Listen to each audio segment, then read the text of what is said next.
Donington Park and round 4 of the Intelligent Money British GT Championship, a 2-hour race in prospect.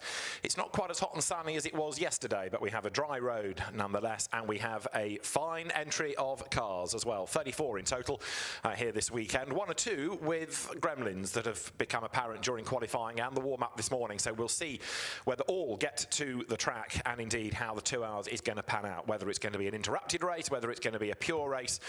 Lots of imponderables to look forward to. Track temperature approaching 29 degrees. The pit lane is going to be open within half a minute or so for the cars to go pouring their way round onto the grid. And as you've come to expect in GT World Challenge Great Britain, it is another quality entry. You can see the cars in many cases yet to even have their wheels and tyres fitted before they are allowed out of the pit lane. But it won't be long before the cars blast out on track. David Addison trackside. I'll be joined by Joe Osborne when we get to the race itself. But for the moment, Joe is down on the grid, soaking up the atmosphere in the company of Bryn Lucas. Thank you very much. Yeah, soaking up the atmosphere with a splendid-looking Joe Osborne. Look at that, what a great outfit. It's great to be here, isn't it? Donington Park always throws up quite a lot of excitement, particularly these 2-hour races. And fresh tarmac you were talking about, it's very tarmacy tarmac. Tell us about that. Yeah, exactly. It may seem like quite an obvious thing, but makes up the most important part that the car generates its lap time.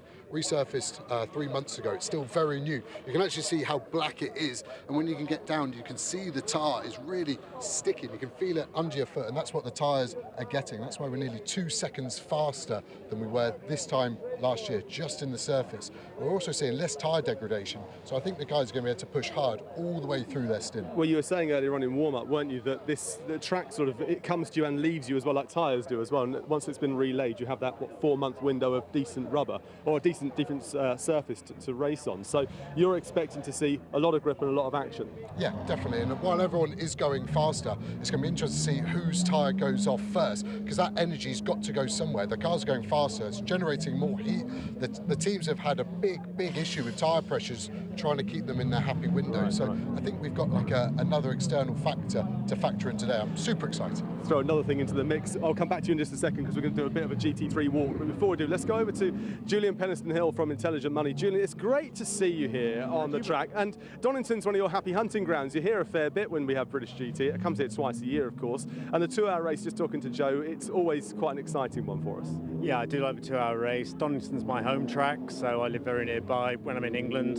And so it's always great to get here, yeah. And it's nice to hear the cars are coming out onto the track right now. Intelligent Money, you have this rolling deal. It always seems to be 5 years, 5 more years, 5 more years. What is it for you, for Intelligent Money and the attraction of the British GT? I think it's the synergy between the whole thing. I mean, British GT, its performance, not taking unnecessary risks, all the same things that we do with managing people's pensions and ISAs. So it's great synergy. Always love motorsport, so it's perfect. We just keep on going. And we're on a bit of a heyday at the moment, aren't we? Because the quality of the drivers, the quality of the cars out on track as well, with 8 factory drivers are out on track in this championship today at Donington Park. Had more at Silverstone last time as well. So the calibre of the pros, but the calibre of the AMs has gone up as well.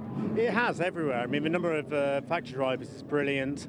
I mean, the whole thing is just the grid sizes, everything seems to be increasing year upon year. It's great to see. And you obviously enjoy it. I'm not going to ask you for a prediction because it's Donington, anything can happen. But what are you hoping for? I don't know. I mean, I'm very interested to see Loggy again, obviously, see what happens there. It's Donington, anything can happen. I would not like to guess. Well, the drivers and the cars are coming out. I'll let you sort of chill out now and relax a bit. Cool. As we say, the cars, thank you, Julian. Yeah, the cars are coming out onto the track. I mean, Joe is standing by ready to start interviewing some of the drivers when they get here. Normally we have a couple of other drivers standing around, but waiting for our pole position cars, Sean Balfe and Sandy Mitchell. A phenomenal performance from those two yesterday in the Lambo, and that Huracan going around here always looks pretty spectacular. We'll get a word with them in just a few moments' time, but before we do, head back to David for, you know, kind of a bit of fill while I wait for a driver to arrive. Bryn, thank you. It is easy to fill, I think, at British GT weekends nowadays because the entry, as we say, is so good, not only numerically but also in terms of driver competence, and even the AMs are a cut above. We were hearing from Andrew Howard earlier on in the day in the warm-up coverage about how this is the ultimate Pro-Am championship these days, and Andrew, a double champion, knows of what he speaks. Now, the teams had yesterday, of course, free practice and then the pre-qualifying and the qualifying session. This morning they've had the warm-up, but they've also had another couple of laps in a number of cases, because earlier on in the day, straight after warm-up, we had the GT Safari. You are not seeing things. There was a genuine London bus out on track, race cars alongside. They were all under controlled pace, limited to 100 kilometres an hour. There was a safety car there as well. The bus had gone through rigorous checks to make sure it complied with the BOP, the balance of passengers, and the people on board, cameras at the ready, were able to get an experience not only of Donington, but also to get up close to GT cars. This is how it looked from the exit of Coppice, with GT3 and GT4 machinery all being controlled by the safety car and by the BRSCC's officials pouring their way through. But it's something just a little bit different that British GT has done, and well done to all the teams, because of course there are running costs incurred in that, and they embrace the concept fully. So that was earlier on in the day. Now, though, it's time for the serious business. The grid is starting to take shape. The pit lane is still open, so there's time for cars, if they haven't yet left, to get to the grid. But we'll head to the grid in a moment and hear from one or two of the drivers. Jules Gounon, for example, one of the absolute stars of the British GT Championship, and Jules Gounon partnering Ian Loggy. Well, yesterday wasn't the best of days for them in terms of pace, but let's see what they can do over 2 hours. And to get the thoughts of Jules Gounon, let's rejoin Bryn. Yeah, thanks, David. Saying that yesterday wasn't the best day for yourself and for Ian out there on track. You got a fair bit of work to do, starting 8th. Yeah, for some reason we don't have a great pace this weekend. The boys have been working really hard. We just changed a lot of parts before the race now. So it's been a hard weekend for our mechanics to change a lot of stuff that we just can't find where our pace is gone. But I think last year, after 10 minutes, we were last. We came back, then we were last again, and we still finished P2. So it shows you in British GT, nothing is never done. But let's hope we find something for the race and we can go forward. You've got your good friend Marcello starting just behind alongside you as well. And there's always a bit of fun between you two because you know each other so well from other series that you race in, but also going toe-to-toe into this first turn. Well, yeah, it's going to be our both amateurs that's going to do it in the name of Yen and John, that were also teammates last year. So it's a bit funny, but yeah, with Lelo we have great competition. We are teammates, but when you have such a good driver next to you, it also drives you to drive harder and better. And I think that's what we do always when we share a car and when we're also against each other. So big respect for them, but to be honest, there is 6 cars ahead in front of us because we start P7 that we want to beat. So the focus is not mainly on the 15, but just try to go forward, see how the penalties from Silverstone are going to play out, and hopefully score some big points. Best of luck, Jules. Thank you. David, back to you. Thanks, Bryn. Good to hear from Jules Gounon, as ever, who has won lots and lots of fans since he arrived in the UK. That debut weekend at Alton Park last year, where, of course, he was absolutely effusive in his praise of the circuit, and we've already had dramas, it would appear, with the cars coming to the grid. 24, the Andre Borodin, Oliver Webb McLaren, has been involved in an incident. Now, other than the message on the timing screen, I can't tell you more, but a pit lane incident involving car 24 will be investigated after the race. Potentially, therefore, it's either being released too early or an unsafe release, but that's going to be looked at post-race. So you go into the race with this sort of Damocletian investigation hanging over the car. Right, there is in the background, number 97, Andrew Howard, with the Beech Dean Aston Martin slotting into place. It is in pretty much every case, certainly in GT3, the AMS that will go first, and with the grid, as I say, now formed. 6th on that grid is another of the quick AMS, Mark Sanson, aboard one of the 2 Barwell Lamborghinis. He's with Joe Osborne.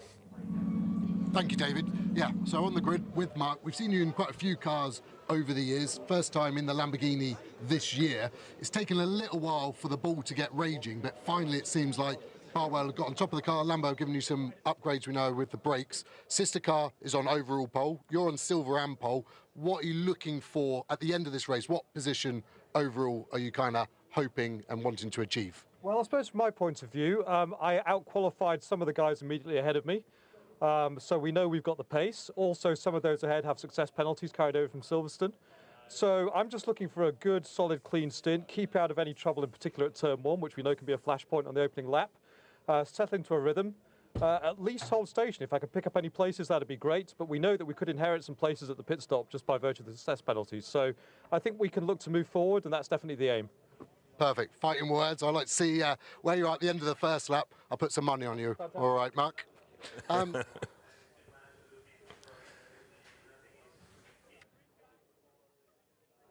That's the car that's got this investigation over it, 24. So with the pit lane incident involving this car to be investigated after the race, Andre Borodin's McLaren. Right, Sean Balfe's Lamborghini that he shares with Sandy Mitchell is on pole position. Let's get back down to the grid and join Bryn again. Yeah, thanks very much, David. I am with Sean right now. And Sean, when you look ahead of you, when these people have cleared off, you've got open track, you've got the first opportunity into turn one. What can we do? Hopefully a podium, hopefully a win, right? Yeah, I mean, we'll push as hard as we can to make use of pole. We're carrying a 15-second success penalty from Silverstone, finishing second. So there's that to factor in. So we're going to remain realistic. Still early in the championship at the moment, so still harvesting points, solid finish. If a podium was to be there, obviously we'd be delighted with that. Just keep banking those points. Thanks, Sean. Thank you. So Sean Balfe with, as he says, 15 seconds of the compensation time, 20 seconds to Darren Leung, Dan Harper's BMW, and 10 to the Mark Radcliffe driven number 27 McLaren that he shares with Rob Bell.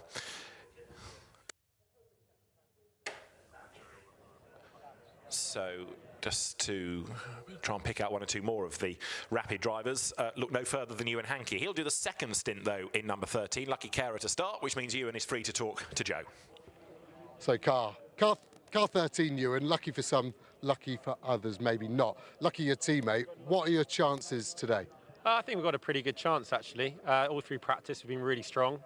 Qualifying didn't quite go to our plan. We had a few kind of people blocking as such. But apart from that, a few people have got some pit stop penalties. So I think if Lucky hangs on to them, which I'm sure he will, hopefully he can get past a few of them in the pit stops. It might transpire that we'll jump a few spots. So I'm keeping optimistic, but anything can happen. It's British GT, as you know. Yeah, exactly. So where you're starting now, you've got a couple of rows in front. Where do you expect to be at the end of the first lap, ideally? Ideally, I'd definitely like to get ahead of the Aston and potentially the BM, but they've got a lot of horsepower, so something's going to have to happen at the start for that to happen. But ideally, I just want Lucky to have a clean first lap, get into a nice rhythm, and then hopefully he can just chip away from there. Awesome. Best of luck, Lucky boy. Back to you, David. Thanks, Joe. And Ewan Hankey will certainly be a man to watch in that second stint. The AM drivers, as I say, go first, and there are regulations as to how much time they can do. 62 minutes is the minimum for those GT3 start drivers. Let's rejoin Bryn quickly before we go racing. Yeah, here with Josh Rowledge. Now, one of the most exciting qualifyings we had yesterday, 1/1000th of a second that put you on pole position. It was a decent one, but you got your work cut out with Freddie and the rest alongside you. Yeah, it was a close qualifying yesterday, so today I'm hoping to win probably a little bit more than that today. So yeah, looking forward to the race, and all should be good. Yeah, absolutely. Well, get your head down, and hopefully we'll see you on the podium a little bit later on. Let's just speak to a few more of the drivers and the teams. We take a little bit of a wander down the grid there. Great to hear from Josh Rowledge, Freddie Tomlinson, Stuart Middleton starting alongside just there as well in that Ginetta, with the result from Silverstone still subject to the appeal. So there's no compensation penalties or extra time in the pit stops for them. Let's jump over here very quickly to Josh Miller and Seb Hopkins. Their season hasn't gone at all to plan so far, throwing them completely under the bus with that particular sentence. But Seb, it's great to see you here. At the start of the season, we looked to you perhaps as maybe favourites of the championship, but it hasn't started as you'd like. 2 litres. Yeah, it hasn't gone best so far, but you know, we've always been up there. We just need it all to be pieced together now from from a couple of mistakes. But you know, we feel like we've been driving the car well this weekend. We feel like me and Josh are both doing a really good job, and the car feels hooked up. So I think we can get a good result and hopefully try and beat some of these McLarens. It is a tough thing for you guys, especially with that maybe the thought that you could be challenging for the title. It is today the big one, though, I suppose. You need to take something from this one, not to add more pressure onto your shoulders. Yeah, I think this one is really important for us that we get a good result. I don't think either of us feeling the pressure for it, because we know we can always do it. You know, the previous races, we know we can always be fighting for wins. So we just need it all pieced together and yeah, hopefully get a bit of luck come our way. Yeah, well, best of luck, sir. Thank you very much. There you go. So we've heard from some of the drivers. We're so far back here on GT4, and it goes further around the corner as well. We're ready for the race, so everyone's cleared off the track. So back to you, David, for this one. Brilliant, thank you very much. I'm sure you'll get off the grid very speedily in your natty Sparco trainers that you've been modelling. They got you to the back of the grid with great alacrity, I noticed. Right, so the grid is being cleared. The 1 minute board is now being shown, and so there you see from the technical team on the grid the indication given to fire up engines. The front of the grid then, Sean Balfe with James Cottingham alongside. Sean, hugely experienced GT driver. It feels odd in a way to have him in what is unofficially the AM stint, because he's very much not an AM. He's a very successful, very accomplished driver. He goes back to the late 1990s in British GT, having come out of, amongst other things, Caterham's and then the Marcos Mantis Challenge through the invitation class. He was running his own team with Lotuses. He's driven Porsches, he's driven Moslers, driven Ferraris, driven Audis last year. Remember, he and Adam Carroll won at the very start of the season at Alton Park. Adam fended off Jules Gounon. We all get excited about Jules' debut, but Adam fended him off to take the win. But then the Audi really wasn't seen again, particularly after the first couple of events. But it's good to have Sean Balfe back in the championship with Lamborghini factory driver Sandy Mitchell as his partner. Johnny Adam was finally getting used to not mentioning Aston Martins in every sentence connected to Johnny Adam, sharing with James Cottingham then on the outside of the front row. James getting better and better as a GT3 racer all the time. Lorna Vickers, the safety car driver, has blasted away from the grid, and now on instruction, so do the race cars, with therefore third, Andrew Howard. Then you've got the red BMW of Darren Leung. Behind is Lucky Kera starting in number 13, McLaren. 72 is going to be started by Mark Sanson. Seventh on the grid, Ian Logie, who has had a win, and John Ferguson in the yellow and blue and white Mercedes AMG alongside. So down towards Redgate they turn, and there you can see the back of GT3 and then GT4 behind. So we have the two classes separately, so all the GT3 cars ahead of GT4 without them being merged together, but there's no gap between the rows. Let's just take a look at that grid then quickly before we go racing, because it's a rolling start. They won't stop on the grid. It's Sean Balfe to start the pole car. James Cottingham lines up alongside ahead of Andrew Howard in the Aston Martin, and then the championship leader Darren Leung next. Now Sean Balfe gets 15 seconds of compensation time in the pits. Darren Leung and Dan Harper's car will get 20. The third row, Lucky Kera lining up alongside Mark Sanson. Ian Logie and John Ferguson share row 4, and it's Morgan Tilbrook and Richard Neary on row 5. Mark Radcliffe on row 6, 10 seconds of compensation time. Alongside is Ian Campbell's Raceland McLaren. Then there's Mark Smith alongside Mike Price for Greystone GT. Alexander West with a 10-place grid drop for 4 behavioural warning points next, alongside Kevin Say ahead of Andre Borodin, and hopefully Chris Hart is there after a lengthy engine change. Into GT4, Josh Rowdage starts alongside Freddie Tomlinson. Then it's Jack Brown alongside Henry George. Ian Goff and Seb Hopkins are on the third row of GT4 ahead of Kabi Jundu and Carl Cabers in the Century BMW. Then there is Will Moore, the winner this year, alongside Joe Wheeler. Michael Johnston has Matt Cowley alongside him.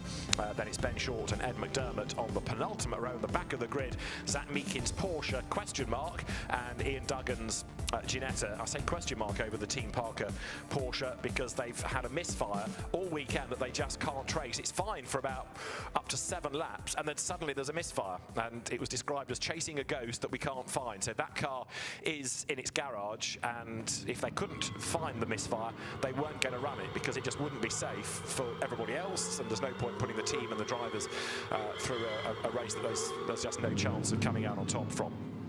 So the GT4 cars come down towards the Melbourne hairpin, and the GT3 field then now coming up to the left-hander of Goddard's. This in GT4 is Jack Brown's view. So as ever, there are the 2 categories, 2 races to look forward to. You've also got, don't forget, the Pro-Am and Silver Am within GT3, Pro-Am and Silver within GT4. We are good to go racing then here at Donington. It is round 4 of the Intelligent Money British GT Championship. It is Lamborghini versus Mercedes AMG on the front row, and it is go as the lights change, and a very good start is made on the outside line by James Cottingham then as they go diving down towards Redgate Corner for the first time. Ian Logie tries to get the silver Mercedes through a gap on the middle there, and he's just about gained ground. Cottingham goes wide, and he's not the only one to rattle over the curb. John Ferguson gets back on track after a curb-hopping moment, and it's going to be Ginetta to the 4 by the look of it. Freddie Tomlinson leading GT4 as they plunge downhill, but a good start by Sean Balfe, and Andrew Howard up into 2nd place, but he's wide in the old hairpin, Joe. Yeah, and Lucky Kerr's got the momentum there out the old hairpin in that McLaren 720 that we spoke with you and Hanky on the grid. But look at Sean Balfe. He has had a dream start, probably already got a second over Andrew Howard, who did a good move to get that Aston Martin up to second place. Super clean. I didn't see one bit of contact, definitely in the GT3 field, so everyone survived the first half of a lap. Let's now see how this race settles in. Darren Leung with a huge amount of oversteer, rear tyres still coming up to temperature, and you can see that's then hurt his speed onto the back straight. Richard Neary all over the back of him, and Richard Neary is someone that you do not want all over the back of you when your car is handling like that. Lucky Kerr is having a red hot go, isn't he, in fourth place? So very experienced driver, Lucky Kerr, of Ferraris, of Porsches, of BMWs, and other things. He seems to race something somewhere every weekend, but he's going very rapidly on this opening lap as the GT4 cars wriggle their way out of the S's then. So up towards the end of lap one, it is Sean Balfe leading the way. It's Andrew Howard second, as now Darren Leung has to go defensive against Richard Neary, who tries the inside line. There's no Mercedes AMG sized gap there.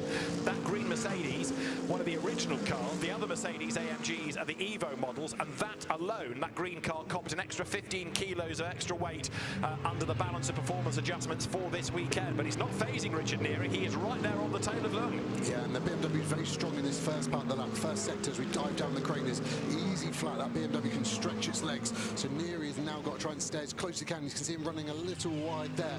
And then in sector 3, that's when the Mercedes really gets a bit of a strength back on the BMW. So that ebb and flow we're going to see then. Is that BMW going to get any quicker? Is it going to turn its tyres on? What have the team done? Have they want it to come in early, or do they want it to come in a bit later towards the end of this first hour of racing that these AMs will do? In GT4, Freddie Tomlinson led, Josh Rowledge led Jack Brown at the end of the opening lap. There is Freddie Tomlinson in his Ginetta, what else? And he's just starting to edge away ever so slightly, isn't he? Because Josh Rowledge now is having to go defensive against Jack Brown. So the Ginetta trying to escape further back, just to show you the variety. McLaren versus Ford Mustang versus Ginetta. But this is the leading, quartet really, in GT4. Tomlinson, Rowledge, Brown, and then in fourth spot there, in number 17, McLaren, you've got Harry George. Yeah, we've got to remember there's only 1,000 splitting that Ginetta as we see the Drive Tech car down the inside of the Greystone Mercedes. Look like a clean drive. Can that green Mercedes get back? He's going to the outside. Alex West slightly out of position with that grid drop that he's got. He's going to be losing time here. He would have wanted to make more ground than this. While all the cars are still tight together at the start, you need to strike while the iron's hot to get that car probably back into the top 6 where his pace has been this weekend realistically. Now that Drive Tech Mercedes, number 50, which he's fighting in the hands of Chris Hart, missed qualifying, missed the warm-up. They've had relatively little track time with this engine issue, so Chris Hart doing his level best here to haul that car up the order, but they've given away a lot of running time to everybody else around them. But Chris Hart is absolutely on it, isn't he? He's trying to come back at Alexander West in that Gulf liveried McLaren as they swoop now out of the old hairpin, nose to tail. This fight is a long way down, admittedly, for 16th place, but it's a fierce one. Yeah, definitely, and like I said, Alex needs to get his head down and get going as we see the GT4s flow through. Who looks strong? Like I said, in qualifying, there was only 1,000th between that leading Ginetta and the DTO McLaren in second place, and that's with 2 lots of drivers' time, so it literally could not be closer unless it was a draw. So we're going to see again where those cars have their strengths. The McLarens look really strong top speed-wise, but that Ginetta we know is the lightest car on the grid as John Ferguson running wide. Bit of tyre debris maybe stuck in that rear arch. Is it going to clear? Looks like the smoke's not too bad. We saw Rafael Marchielli, that is the front left, it's broken the steering arm. You can see the front left tyre suddenly turn hard left. If he doesn't realise that, this could be a bit of an incident coming in here. The car will not turn his left as well as it should do, and he may run wide. He may even struggle to get into the pit lane, but he needs to get into the pit lane. That car is ultimately done for the day. Oh, so early in the race as well. So John Ferguson dives into the pit lane. The number 4 Mercedes of James Cottingham had done the fastest lap. Lucky Kerr is now the quickest man on the circuit in 4th place. The team goes to work to see what can be done. Now, are they thinking it's suspension? Are they thinking it's tyre? Well, yeah, I think it's the front left, and I think he's hit the tyre stack, or he's missed that. You can see Morgan Tilbrook nearly hit in his background. These curbs don't look so big on the camera, but he is running over them. As he lands, I think that front left steering arm, the front wheel we're looking at, gives up the ghost. He's got opposite lock on a little bit, but you can see that front left doesn't look quite right. It's going quite high up into its own wheel arch, and I think ultimately it snaps something in that steering arm, and he's just not going to have any response from that front left wheel. You might be right, because the car is still still in the pit lane, so it is certainly going to lose the car a lap. Here is the leader then, Sean Balfe. He's half a second up on Andrew Howard. There is the cars come down towards the Melbourne hairpin. There's an incident involving Kavi Jundu and also in 22 Carl Cavers that's being looked at by the officials. But for the lead, this quartet is a real battle pack now. Lucky Carer on the tail of Cottingham, who is closing on Howard, who is not far up behind Balfe. So the top four with a sideways Lucky Carer coming onto the pit straight this time. This is the car that's fifth, the Century Motorsport BMW, Darren Leung at the wheel of it, down towards Redgate. The leading five covered by just over 2 seconds. Yeah, it's amazing. Lucky Carer, fastest man of the race so far, and a lap record by half a second. Might sound quite fast, but when you factor in he's the AM as well, really shows you what we're talking about, how fast this Donington Park circuit is. And I think it's leading to great racing. You're getting so much mechanical grip from the tarmac. The cars can just follow that much closer. And when you look at the spread of what cars we've got a Lamborghini from an Aston Martin, from a Mercedes, from a McLaren, from a BMW. It's not even like it's favouring one of them. No. We've got a really good 1 hour 53 minutes still remaining of this race. With that pit unofficial window coming after 62 minutes for the GT3 cars, after 58 minutes for the GT4s, and the maximum you can do in a stint is 70 minutes. So you can work out from that the window. It's a fairly narrow one for the GT3 teams of just about 8 minutes. There in third place is James Cottingham. Ahead of him up the road is Andrew Howard, double champion, and the Beach Dean boss, the ice cream magnate. Used to be partnered by that man you saw, Johnny Adam, but Johnny nowadays sharing with James Cottingham. It was rather cruel at Donington Park. He was put next to the Aston Martin pit just to see whether he was on his toes, but Johnny is certainly found a good home at 2Cs. Andrew Howard sharing with Ross Gunn. Darren Leung on the back of Lucky Carer. He's got a grandstand seat for this. Lucky Carer, a very spectacular driver, and the McLaren that he shares with Ewan Hankey staying with that leading group as they come over the line. The gap first to fifth has just stretched a little bit on that lap. Sixth is Richard Neary. Morgan Tilbrook is seventh. Eighth is Ian Loggy. Ninth at the moment. In number 11, the Paddock Motorsport McLaren is Mark Smith, and the top 10 rounded out by Mark Radcliffe. Yeah, and you can see Darren Leung trying to get in the mirrors of Lucky Carer. I assume is a self-proclaimed fastest Punjabi on his back wing. It's quite a good motif to have to try and annoy the drivers that you've just overtaken. But yeah, looking pretty even, I have to say, at the moment. We've seen Sean Balfe build a gap, lose a gap, and build it again. I think Cottingham looks racy. We saw Johnny Adam watching his ex-lover in Andrew Howard, and now he's got his new lover stuck right behind him. I think that's probably going to be the most realistically opportunistic overtake that's going to happen, is probably Cottingham on Andrew Howard and that Aston Martin. As we see the two M4 GT4 cars racing each other at the moment, they're all intact, aren't they? As a team manager, Nathan Threek at Century never wants to see that. John Ferguson, a cracked sump, we understand, for the Mercedes. You were suggesting it was day done, Joe. Well, very definitely, if it's a cracked sump, the car has already lost 2 laps, so even if it could be repaired and get back out there, the chance of a result are pretty much gone. So a costly mistake and more drama. That's Mike Price facing the wrong way coming out of the Fogarty S's. He's in the middle of the road and hopefully can get the car fired up. Yes, he can, but as he tries to find a way of turning the car around without getting it stuck in the gravel, keep your foot to the boards, Mike. Try and dig. The lock on a GT car is not great, but in fairness, well done, Mike Price. He has swung the car around. The former Porsche Cayman racer back in the right direction, and therefore no need for the race to be interrupted as a big dive comes there. Look, Mark Radcliffe under attack from 42, Ian Campbell. There is 93 Kevin Say behind, the unofficial McLaren trophy raging on here.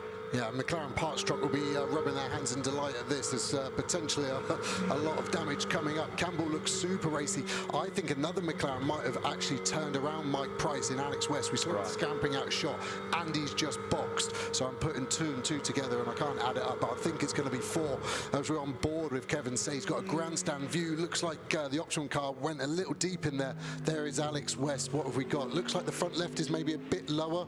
You can just see the splitter touching. So as he had a bit of damage as he's hit Mike Price there. It'd be interesting to try and work that out. There we go. Yeah, so his front right, the left as we looked at it, is just gone in the rear. It's a hard overtake there. It's not a big brake zone. So Alex is down the inside of that green Mercedes of Mike Price, but Mike Price is turned in on his normal line, and you can see it bouncing over the curbs. That slow-mo is brutal, isn't it? Terrifying, isn't it? If Ferguson cracked his sump going over that normally, then I'll be surprised if that Mercedes is okay. Alex West, it might just be good tyre, throw a new wheel on it, and it's good to go. But again, it's so hard to get back in the running from there. Yeah, absolutely. He has rejoined Alexander West. The reason for the grid drop was the maximum of 4 behavioural warning points. That resets after the penalty, but let us hope that that incident doesn't incur another BWP for Alexander West. Confirmation, number 15, John Ferguson, Raffaele Marciello's Mercedes has been retired. So really sadly, we are denied the chance to watch Lello in action for what would have been his first Donington Park race. You're on board now with Kevin Say in the McLaren, the Sky Tempesta Racing entry. It is in 12th place as he plunges downhill. Yeah, you can see it going all the way down. Big slide from Campbell. He's gone, go left, go left. Hope the car doesn't rotate back into you. We'll be fine on board here. Just got to take your time, get it back. Don't spin it on the grass. Ian Campbell, however, looks beached in that old hairpin gravel trap. I don't think he's going to get out of there. That is, for me, too close for comfort to use a live snatch vehicle, and that probably is going to go safety car. Who's that going to help? No one at the moment. Let's see if he can fire it up. The only chances you've got is to pull away so slowly. As soon as those rear wheels spin, you just go downwards, not forwards. So it just looked like he turned in, the rear was a little loose, obviously no contact, and it just came around. And so hard at the start of the race when the cars are full of fuel. The drivers maybe haven't had the car full of fuel since free practice yesterday morning. So really, really difficult for these guys to know exactly how the car feels, basically. Alexander West and Mike Price's incident is under investigation after that contact as the leaders go through. That's Balfe and Howard, the top 2. Small gap. Cottingham third in the yellow Mercedes. Kehrer, Leung, small gap. Richard Neary being caught by Morgan Tilbrook. Big gap back to 8th and 9th there. Ian Logie ahead of Mark Smith and then Mark Radcliffe rounding out the top 10. So Jules Gounod, as he was saying on the grid, they haven't quite got the ultimate pace yesterday. And Ian Logie, despite what looked like a good start, hasn't really been able to make the progress as yet. Yeah, and if the car's not perfect, it's not bang on in the window, now British GT is this competitive at an ultra high international almost level spec of competition. You can't have anything wrong. Like I said, just not in the window. The start, the driver can make a difference. Ian Logie, we know is rapid, we know he's confident, but it's so difficult for him now to get any pace. And we know the sister car of Cottingham and also Johnny Adams up there, so it's not even a team thing. As we get the first move, Andrew Howard gets it down the inside, gets it stopped for the lead. I think Balfe was distracted by the first GT4 car they were going to catch at the Toro Verde Ginetta, and he just broke a little early, and Andrew Howard pounced, and Sean Balfe will be how dare he, but he has done it. He is brilliant there. And there, another move coming. Darren Leung tries to get up the inside of Lucky Kehrer. Ahead of all of this is Alexander West. Now, Bryn tells us from the pit lane that it was a puncture, nothing more than that, and Alexander West is still just on the lead lap. So if there were to be a safety car, and he's staying ahead of the leading gaggle, which he is at the moment, that would help him to get onto the tail, although the team manager of 88 is being summoned to race control. There's the new race leader, 97, Andrew Howard across the line. James Cottingham now tries to attack Sean Balfe for second place then as they turn through Redgate, but as yet there's no suggestion of a safety car. So that's the top 3, and Lucky Kehrer 4th has just been hooked the wrong side of the traffic because he's behind Kavi Jundu's Paddock Motorsport McLaren heading downhill. Yeah, Sean Balfe needs to steady the ship, doesn't he? We saw he had great pace to pull away from Howard, and I think he just went conservative. The first GT4 overtake of the race, and he just went, you know what, I'm going to break a bit early and take my time. And Andrew Howard went, well, I'm not. I've won this championship twice. I know how to deal with it. This multi-class racing is so hard to describe how it feels as a driver. All I could say is it's like you're playing football on a square pitch. There's 4 goals on either side, and there's 2 footballs. You're trying to play your own game, and then suddenly the other team take your ball and score it in your own goal, and before you know it, you've got no idea what's going on. It is so stressful. It never, ever feels like you make the right decision, only ever the wrong decision, and you feel like an absolute idiot after an hour of your own stint, basically. And one of those stressful faces is that of Dan Harper. You can see on the inset over his shoulder, Nathan Freak on the phone, but you've got the team boss, but Darren Leung is at the wheel of the car that Dan Harper will take over. So this is the BMW. This is the view that Darren Leung has got. Winner here last year with Alexander Sims, winner at Silverstone last time out. This is GT4, and you're looking currently at first, second, third, Freddie Tomlinson, Josh Rowledge, and then Jack Brown. Ginetta McLaren as they head downhill. Tomlinson's got the advantage. He's had it since the start, but it's only 0.6 of a second. He can't shake them off. No, to have those 3 cars within a second of each other after 15 minutes of racing, it's going to be a mega race between it. We've seen the DTO car really, really on it this weekend. Obviously pole position, but every free practice up there flashing his headlights. The GT4 all have this yellow headlight to try and help the drivers show which car is behind them when you only get a glimpse in the mirror. The Optimum car kind of just stalking these two, isn't it? It's like, I wonder what exactly Jack Brown's thinking. Does he want to attack, or is he happy just to sit back at this moment in time and maybe see if these two a feeling race here. If there's going to be some punches thrown, maybe he's going to be there in the ring just to sweep up after them. But super tight racing between these two very different GT4 cars. The leading Pro-Am in GT4 is Ian Goff, as now Jack Brown goes to the outside line. I mention Ian Goff because he's the first driver that won't have to serve the extra 26 seconds in the pit stop for being a silver, which will bring that car back into contention for the second stint. So this is the battle pack for GT4 honours. They're all silvers. Tomlinson ahead of Rowledge, and all over him like a cheap suit there is Jack Brown. Out of the left-hander of Goddard's onto the pit straight. Jack Brown explores the grass. That's going to cost him a few lengths, but thankfully the car stays in the right direction. Yeah, and it's bringing the third Ginetta of this battle pack, potentially the Enduro car of Harry George, even closer. He just did his best lap of the race as well in the last lap, so he's got a bit of pace as well. Now look how much that's cost him. We were looking at this car potentially trying to overtake the DTO McLaren in front into the last corner, and now we've lost a second and a half easily. You've got to work so hard to get it back and relax, but unfortunately he's going to have to start looking in his mirrors. As I said, that Enduro McLaren is really coming alive. They've had a lot of problems with that car, but they seem to have got on top of it, had a clean qualifying, and off they go. As we go back to Loggy there, he's really not got much about that car. Look how much space in front. That would be so frustrating for our reigning champion. But it's odd, isn't it, that the other 2C's car of James Cottingham is way up the road in third place. They're out of the same stable.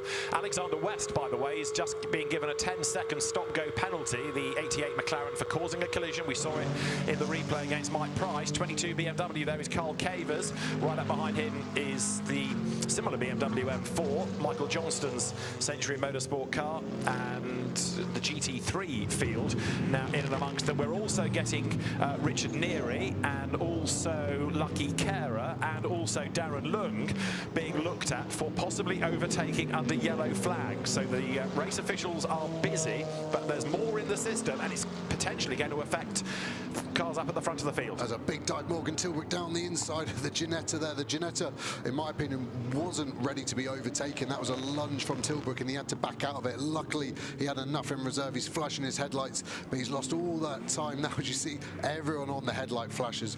Like I've said many a time before, that nothing feels better as a driver flashing your headlights. It really feels like it makes a big difference. Those cars are overtaken under yellows. We see a stop-go for 10 seconds of Alex West coming in.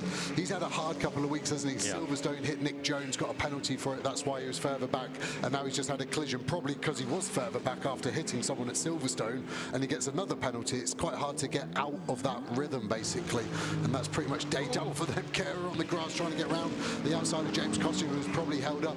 But I was going to say that overtaking under yellow, I actually think would probably be on a GT4 car at the old hairpin to recover Ian Campbell's McLaren. But just because it's a different class, the yellow flag still means exactly the same. No overtaking. You can't improve your sector. You should be able to slow down and come to a stop if you were required to. As we see a lead change on the GT4, potentially Tomlinson's got the inside though. Sean Balfour wants to make it 3 wide, probably knows better, and is going to get to the DTO cars. The DTO cars seen him just. They're both really over the curbs. We're seeing a lot of action already in this multi-class element. Balfe can't afford to get stuck behind it, can he? Because he knows that the leading Aston is getting away. He knows that Cottingham and Carer and Leung are right there behind him. This gives Tomlinson a bit of breathing space as the GT3 field shuffles back the GT4 lead fight. This is Darren Leung's view. That's Josh Rowledge ahead. He's a lap down, so Leung is temporarily impeded. Right, look at the gap now that Andrew Howard has got. Last time over the stripe, it was a second and a half. This time around, Aston Martin to Lamborghini has doubled. It's 3 seconds. Balfe second. Cottingham is third. Carer is fourth. And then Darren Leung full send up the inside of Freddie Tomlinson, but he can't find a way through. And on this part of the circuit, it's Darren Leung that then loses time to that leading quartet. So difficult. I think Darren maybe could have got past the DTO Ginetta into the last corner, which will have let him be in front of that Ginetta before the first corner, but you make one mistake and then suddenly it hurts you twice. It is so difficult, especially when you get to the front end of the GT4 field. You know, they're the leaders. They're going to not want to lose a single tenth, so they might be that bit more aggressive in turning in on these GT3 cars, and they're the silver drivers, so they're a little bit more experienced. They're young pros, where these are the bronze guys. These are the AMs, as we see the other Raceway Ginetta, the sister car, the leading GT4 car in the pits. As soon as those skates of doom are in, you're going into the box, and that is at least a lap gone. You might as well turn it off and put a cover over it. That is Ben Short at the wheel of the troubled car. 8 is Richard Neary. You just saw going through Coppice. That is the car in 6th place. As there is Sean Balfe hanging on to 2nd, and on this lap was fractionally quicker in the first 2 sectors than was Andrew Howard. So he's trying to rebuild, if you like, here, and close back up on the leader. Lucky Kara, however, is all over the back of Cottingham. Darren Leung is trying to make up his lost time as well. So it's going to be a really fascinating second stint, isn't it, when you put the next driver into the cars, because they all operate at a very, very high level, factory drivers in some cases. So past the pits goes number 13, Lucky Kara, and it is still McLaren with the fastest lap of the race to its name, but it's Morgan Tilbrook's car now that has done the fastest lap. Tilbrook having got himself up into 6th on this lap. 7th now is Loggy, 8th is Radcliffe, and Richard Neary is the one there, look, number 8, who has had a drama because he's come way, way late. In 12th place, he's fallen a long way down. Yeah, he's full of grass as well. You see that lower part, the grille, that's not part of the matching green livery. That is Jonathan Palmer's fresh turf that he's dug up, having to swing left to try and get through there. As we go back on board with Kevin Sage, we've got a grandstand seat there. So, yeah, what's Neary going to do? What's that cooling part of that Mercedes grille, the pre-Evo? I'm pretty sure it's like the Evo. That's the brake ducting. So the engine temps will stay good. Kevin Sage wrestling around the outside of that GT4 McLaren. Is he going to start having problems with the brakes Neary in that green Mercedes? Donington is the hardest circuit we go to in British GT on brakes. The last sector is nothing but stop, go, stop, go. The brakes get nowhere anyway, and then when you fill it full of grass, it's going to really struggle. I think potentially he's only got another 3 or 4 laps until he's going to have to box and clear that out. The team manager of Lucky Kara's car, the team manager of Darren Leung's car, are both being summoned to race control, and you get the feeling this isn't to ask about their health, so it could well be that there is a penalty looming for those 2 cars. There goes the leader, Andrew Howard, gap back, and it is 2.7 seconds to Sean Balfe, then James Cottingham is 3rd. Through 4th, Lucky Kara, 5th, Darren Leung. They're the 2 under investigation. Morgan Tilbrook 6th, that's the next wave. 7th over the line, Loggy. 8th behind him, Mark Radcliffe. 9th, number 11, McLaren, Mark Smith, and 10th now is number 72, Lamborghini of Mark Sampson, that dives up the inside there and clashes with the GT4 leading Ginetta. He's done a tyre, and Mark Sampson is off the road. Yeah, that smacked of desperation, unfortunately for me, from Mark Sampson. Sent it to the inside, done the tyre, maybe even done the rim in a way that's going to rub all the way. He's got to do a full lap, obviously, into turn 1. Pit entry, couldn't be further away from him. Is there any damage on that Ginetta? It looked like it hit him pretty much in the passenger door. You can see something hanging off the sill. It's probably just a bit of fiberglass. The exhaust does sit in that sill, though, on the Ginetta. The bonnet's slightly loose as well. A little bit of smoke rubbing. The team will be looking at these pictures that we're looking at ourselves to try and work out where to go. The problem with the damage on the right-hand side, the team struggle to see it from the pit wall. They can only see the left-hand side. They're going to have to make a call. The call will be stay out if the car feels okay, and we'll have to try and do something in the pit stop. But yeah, when you're overtaking the leaders in GT4, it needs slightly different consideration. Windscreen wiper was going there. I think that's probably Freddie looking for a button to maybe clear an alarm or something. It's definitely not raining at the moment. He's got to settle back into his rhythm because that DTO McLaren is in the hunt. And talking of alarms, the sister car that we saw in the pit lane, 55 of Ben Short, it was an alarm that brought it in. They were monitoring it. This is all from Bryn in the pit lane. It was a pressure warning, possibly oil. They didn't want to damage the engine, so they've brought the car in and it remains in its box. So one of the Raceway Ginettas has gone. The sister car, with its damage, leads, but under attack from Josh Rowledge. Then you've got Jack Brown in 3rd place as they come over the line. So the gap between the top 2 in GT4 now is just 0.3 of a second, and Mark Sansom is limping round to the pit lane with that puncture and the damage to the front left corner of that Lamborghini from Redgate a lap ago. So the GT3 cars getting themselves in trouble, but it's largely through contact and incidents, isn't it? Yeah, so easily done. Again, you just don't want to lose any time, and you think there's a gap and you think the guy in front's seen you as you dive down the inside of that slower GT4 car, but he might have just been fixated on his own race, concentrating on getting a good exit out of Redgate turn 1. But I have to say, I think that Ginetta's really strongly built, isn't it? Because there's a fair old whack, which you can see in the evidence of Sansom. And normally when you hit the wheel and you haven't got too much lock on, you can get away with it, but that front left just disintegrated straight away. It's lost the dive plane on that front corner.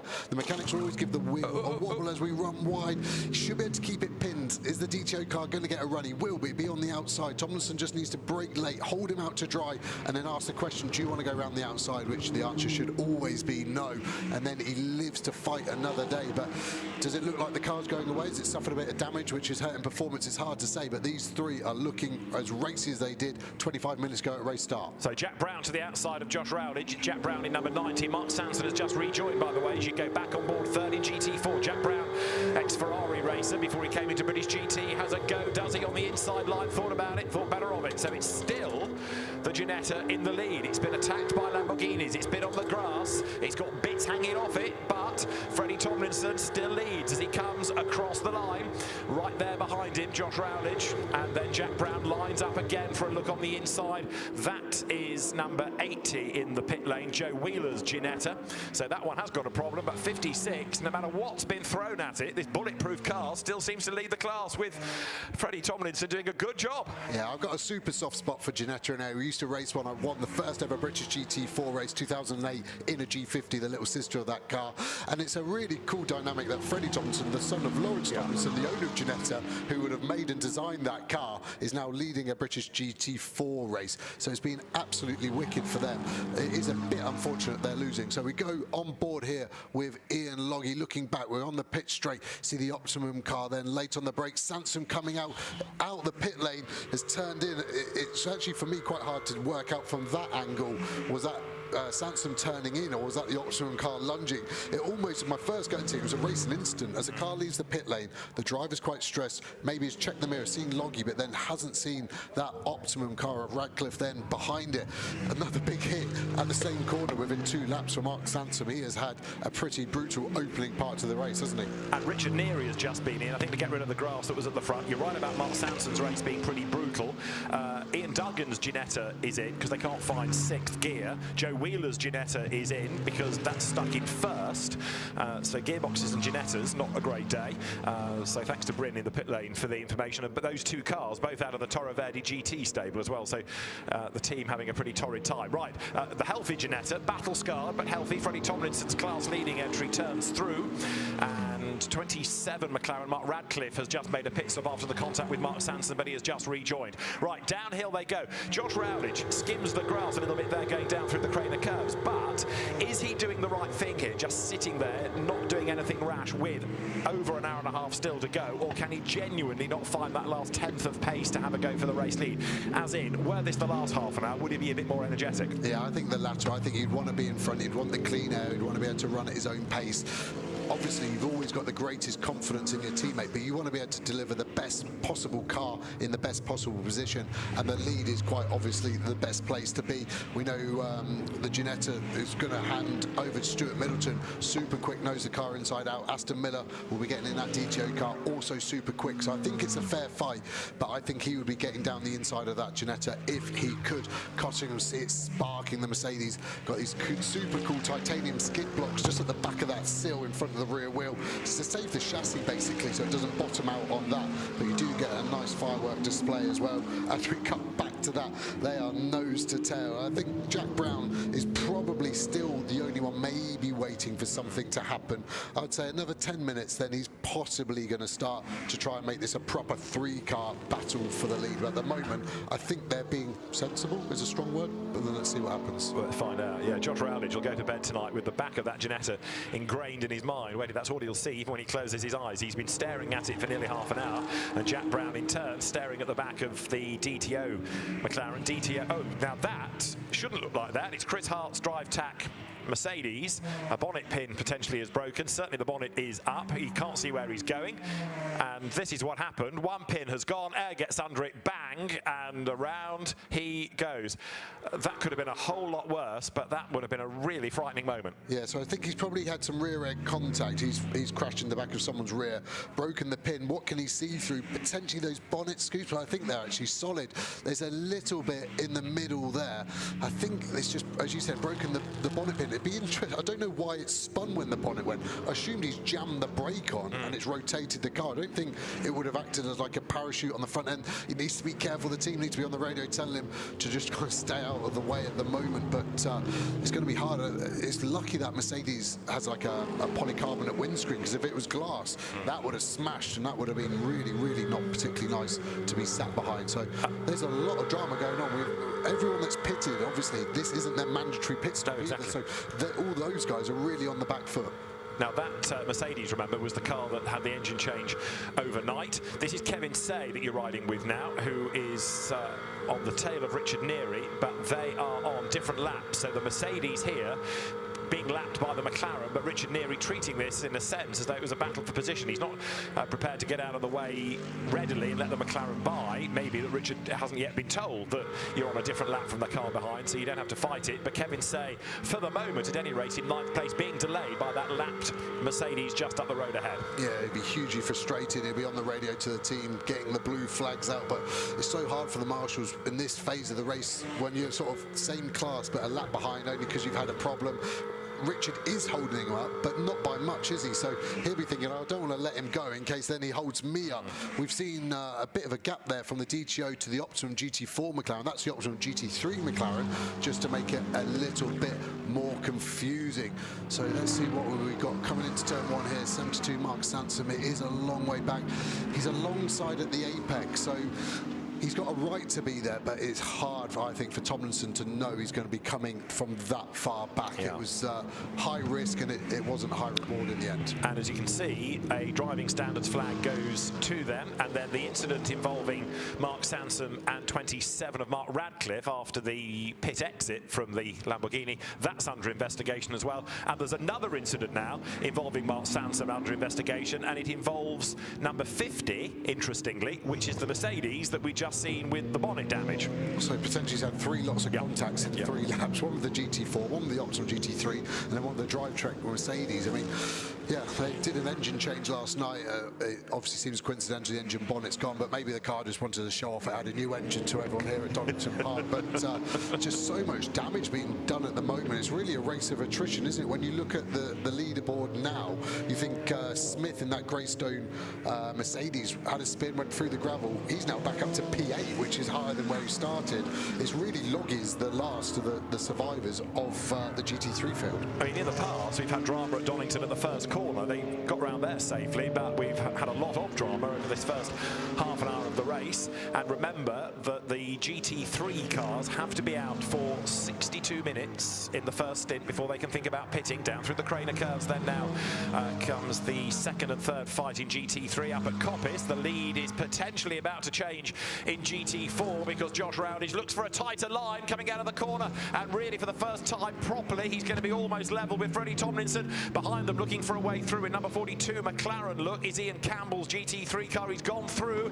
Tomlinson fends off the Artura then, so it is still just Ginetta ahead of McLaren. Josh Rowdage once again though lines up to have a go on the inside line down towards the Melbourne hairpin. To the outside line goes Jack Brown, and Rowdage brakes as late as he dares. Tomlinson goes in deep, door is open, and finally one McLaren gets through. They lean on each other coming out of the corner. Tomlinson stands his ground. He's got the lead back again coming up the hill. Rowdage looks for the inside line, but he can't do it, and here comes Brown round the outside. That's going to be brave. It doesn't work. He's got to slot back in behind. So the order, amazingly enough, out of all of that is exactly the same as they crossed the line as it was at the start of the lap, but it was a very intense battle. Insane. That was so good on the brakes from Tomlinson in that Ginetta. You see Middleton, his teammate, put his hair back, Mike Simpson, and his sister there, Amy Tomlinson. So proper Tomlinson family day out. It was great on the brakes into Melbourne. He went deep. He gave the inside to DTO, but he got such a good drive out, and then he just squeezed back across, and it almost looked like that DTO McLaren missed a gear. It suddenly lost all its momentum as he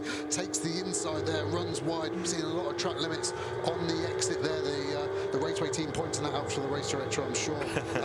Yeah, and again, Jack Brown's just lost that little bit trying to go around the outside. It's frustrating when you get the momentum and the car is in front of you. Sometimes the only space is on the outside, but it is so hard to make work, and you end up just losing time, getting stuff on your tyres, losing a bit more grip again.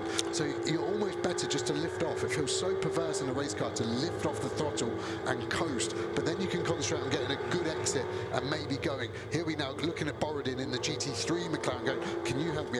lunge him? Can you open the door and I'll just follow you through if you don't mind? There's so many dynamics in play at the moment in this lead GT4 battle. In GT3, that Chris Hart Mercedes has gone back out with the bonnet down and lots of gaffer tape on it. This is not a happy sight, though, for the Richard Neary and Sam Neary, Team ABBA Racing Mercedes, because that is, as you can see, effectively out of the race. It's going to the garage. It had been off the road, hadn't it, at Schwantz Curve? We had that report, but clearly it's got a problem, and it is not one that can be rectified. They'd lost a lap anyway, but it's game over, seemingly, for the Nearys. In GT4, now, with the outright race leader, Andrew Howard, working his way through them.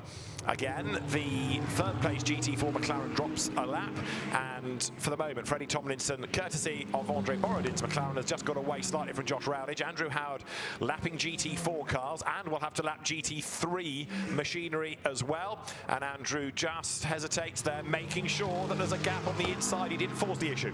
No, but look how much time it lost him, because actually the DTO McLaren got a run on him. GT4 was quicker than him, because Borodin cut across the front. Borodin maybe hasn't seen him yet. He definitely has, as he's in the door from Andrew Howard. That was good by Howard. He had to keep that knife hot, and Borodin was his butter, and he's just put him on a bit of toast. Borodin's struggling to get past that GT4 Ginetta, so he's bleeding time. I don't think I've taken a breath since Andrew Howard last lapped the GT4s. It feels like they've come around so quickly, but it's going to happen every 10 to 11 laps. Cotton's got past the optimum one quite easily. Is he going to launch the DTO car? Saw the DTO car actually flick the right hand as we see Balf under Lucky Care down the inside. Get it stopped, Sean. Don't run too far in. Don't hurt the car with those bumps. And off we go again. But look how much time Balf has lost. So he's dropped a long, long way back from Cottingham then.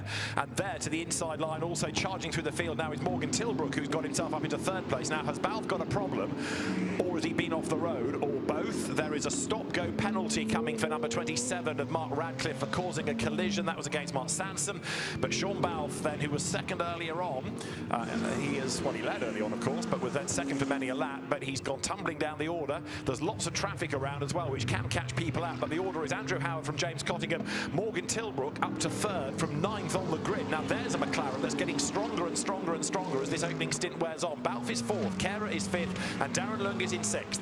Yeah, we know Tilbrook had a rear wing failure, exactly where he is now. The rear wing falling off in free practice. He went flying into the barriers. There's a lot of confidence from the drivers in the cars, and when you lose something like that, it takes a little while. I know in qualifying he was complaining of a lack of pace as well, so they had to change the exhaust pipe, and I think the new exhaust hadn't quite settled, but it's definitely flying now. He is the lap record holder of Donington Park, so we know he's got pace. What can he do to Cottingham? The last lap alone, he was 0.8 of a second faster, only 1.2 behind. That car won here by nearly a minute last year, so we know that car has got pace. It just seems that it's taken until race day for it to come out for us to see. So Morgan Tilbrook has already done the fastest lap of the race. It was very early on lap 6, but last time he did a 27.6, which is a second and a half quicker than the race leader. I know traffic has a big part to play in all of this at the moment, but even so, Morgan Tilbrook going great guns. So yeah, this is the penalty that got for the car, and yeah, second view of it, like I said, it's hard with this angle, but yeah, Sanson was at the apex, almost like the Ginetta was when Sanson hit him. So a stop and go penalty, that's going to lose them 24 seconds. They're just about going to stay on the lead lap for now. So yeah, the pit lane has been a much busier bit of real estate than it normally is, because no one could have done their compulsory pit stop for nearly another 22 minutes. So it's going to be an interesting part of the race. The Nearys apparently was a brake issue. The brakes are virtually gone as well, so they've elected to park the car. As you look at Freddie Tomlinson, who has done the most remarkable job in this stint, because no matter what's been thrown at him or what he's thrown himself, he's come out on top and has actually been able to stretch the gap a little over the McLarens. It's been a really impressive stint. Yeah, okay, he was off the road briefly, but he's regrouped, and despite the pressure, he's still in the lead. Yeah, and they had a really strong Silverstone as well, and there's a bit of a cloud overhanging at the moment with that, because they did go through a red light on pit exit, and that has been to appeal basically, so it's still to be decided, the penalty on that. So I think those guys have probably got a bit more fire in their belly and the wind in the sail as they get that car down the back straight. Loggy looking to pick his way through. What's Tomlinson wanting? Looks like he's given him the outside, so he's going, if you want it, you have to go all the way around me. As we go back to the GT3s. Lucky Kira, Sean Balfe, Darren Leung on the outside. Lucky Kira gets that position. Is he going to get out of there? Looks like it. Sean Balfe is really struggling with this at the moment. I was going to say, what's going on with Balfe, because he's hemorrhaging place after place and in a pretty short space of time. Lucky Kira goes through. This is the pole position car, remember, we're talking about, Sean Balfe's Lamborghini. Whatever it is, they've got to live with it for another 22 minutes or so before they can bring it into the pit lane. So Lucky Kira is up to 4th. That lap from Sean Balfe is a 29. It's over 3 seconds slower than the last lap of Andrew Howard. Again, there are cars around Sean Balfe, but it just doesn't have the pace, does it, to be able to respond? And it won't be long before Darren Leung's getting through as well. Yeah, and you feel like they've gone from hero to zero. They're a pole position, they were fast, both of him and Sandy Mitchell, his teammate. But we do know Mark Lemmer said in qualifying that Lamborghini have given them this break. As we see a change for the lead, we've got the GTO McLaren is now in front of the Ginetta. We haven't seen where, but it looks like he's lost a load of time. Is it potentially that Paddock GT3 car has been the grenade in the mix there and it's mixed it up? No damage on that Ginetta at least, so it's going to be interesting. Now they've swapped position, what's the Ginetta got to answer, or does that DTO McLaren just ultimately have the outright pace? And not only is Sean Balfe, going back to the GT3 story, losing places, but he's on his final track limit warning. He's got his 4th track limit warning. After that, it's a penalty. Right, there's the move for the lead. Finally, Josh Rowledge, full send up the inside, going into Goddard and goes through. Jack Brown comes out to have a go at Freddie Tomlinson as well. He's not cleared him yet. And actually, there's part of your answer, Joe. Rowledge hasn't gone scarpering into the distance. He's pulled a small gap, but not a massive one. Yeah, really hasn't. And to be fair, Tomlinson maybe now can just relax a little. He hasn't got the lead to lose. Yes, we've got Jack Brown right on your tail. You don't want to lose 2nd place, but where's he going to go? He doesn't look like he's going to defend. He's happy with how good that Ginetta is on the brakes. He doesn't have to defend because he's able to brake later and still get the car in, whereas the slightly heavier McLaren will be struggling. The brakes will be getting hot in that car. You can see him actually pumping the brake pedal. You can just see his left leg on that shot going down the straight, just giving a little pump. The brake pedal does go long, so he's got to keep that up. Let's see if he has to do it again. The problem is, if the brake pedal goes long, the bias goes rearwards, and you then really struggle to get the car stopped in such an efficient manner. So, yeah, this is hard work for all of these boys today. Well, some great racing we've enjoyed. Andrew Howard, 4 seconds to the good up the road as you stay on board, 3rd in GT4, and the gap is a widening one between the top two, partly because Tomlinson is having to think about defending now, so that's playing into the hands of the DTO Motorsport McLaren. Josh Rowledge will give way to Aston Miller. Now this is the Jack Brown Charles Clark McLaren. Jack Brown finally finds a gap on the inside heading up towards Schwartz curve, but that puts him on the outside line for McLean's. It's going to be a brave move to drive all the way around the outside, and he can't do it. So Tomlinson stays ahead then in the Ginetta. Brown goes to the inside, slots back in behind, and behind the pair of them is number 72, which is the recovering Lamborghini of Mark Sanson, in 13th place overall. Yeah, hopefully he's still not hungry for a side of Ginetta. Gets past him cleanly this time, so they both can just carry on their merry way. You can see Brown now is frustrated. You can see the DTO McLaren starting to edge away in the lead. He needs to get past Tomlinson. I think he is getting held up. Probably not much, 2 or 3 tenths of a second, but that is every single lap now for probably another 11 laps until they can box. The story I was talking about with Balfe before I bored myself and stopped talking about it was, we know Lamborghini have given him a brake upgrade, but I just wonder, it's the first time they've run it. Do they have down to the inside Brown? I'm not going to finish that story. Carry on. They carry on. But they've got an upgrade. Basically, they haven't had much time to run it, so then maybe they don't know how good it is. Thank you. Excellent. All good stuff. Right, so Sean Balfe and his brakes, possibly the story. Mark Sanson's Barwell Lamborghini has just been involved in so many dramas. That's why that has lost a couple of laps. You're looking again at number 90 of Jack Brown, and he is in pursuit of Freddie Tomlinson, whilst up the road, 2 seconds to the good now is Josh Rowledge. That kind of answers your earlier question, doesn't it? Now that we have the DTO McLaren ahead, that is what it is capable of, and it's getting away. The incident involving Mark Sanson and Chris Hart in the Drive Tac Mercedes, no further action. We didn't see the incident, but there was one because we saw the Mercedes off the road. So there is Josh Rowledge then, who was really impressive in qualifying yesterday. He is the GT4 leader as they head up towards the double right of Coppice, and Josh Rowledge, who was the Ginetta Junior champion last year, makes the run down towards the S's as Jack Brown lines up once more to think about passing Freddie Tomlinson, but a bit too far back this time. Yeah, and again, they've really worked each other out, haven't they, the strengths of it. Major strength of the Ginetta on the brakes, major strength of the McLaren, either high-speed aero or just general high-speed VMAX. Its maximum velocity seems to be good as we go back to the race lab car. Ian Goff in the car at the moment. Like you said earlier, David, they're the first of the Pro-Ams in GT4, so the silver cars that are in front of him all have an extra 26 seconds of advantage, and he is less than 26 seconds behind. So that car is, at the moment, our net leader after the pit stop. Yeah, perfectly placed. So there goes through number 29, Ian Goff, in the Lions Barber Collective supported McLaren. Right, Jack Brown is having another push, isn't he? He might have just had a lap dropping back to let the tyres and the brakes recover a little bit. Now he's on a proper push again as they head out of Hollywood down through the Craner curves. These two, second and third in GT4, 16th and 17th overall.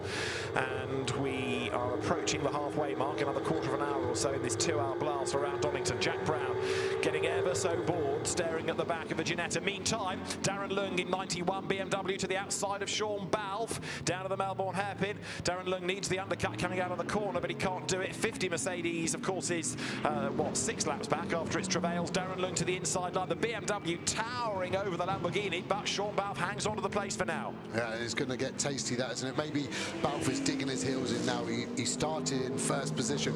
Now he's all the way back in fifth. He's gone, you know what, I've had enough of people overtaking me. I'm stopping the rut at this massive BMW. I don't want to follow that for the rest of my stint. We're also seeing an incident under investigation, the 13 and 77.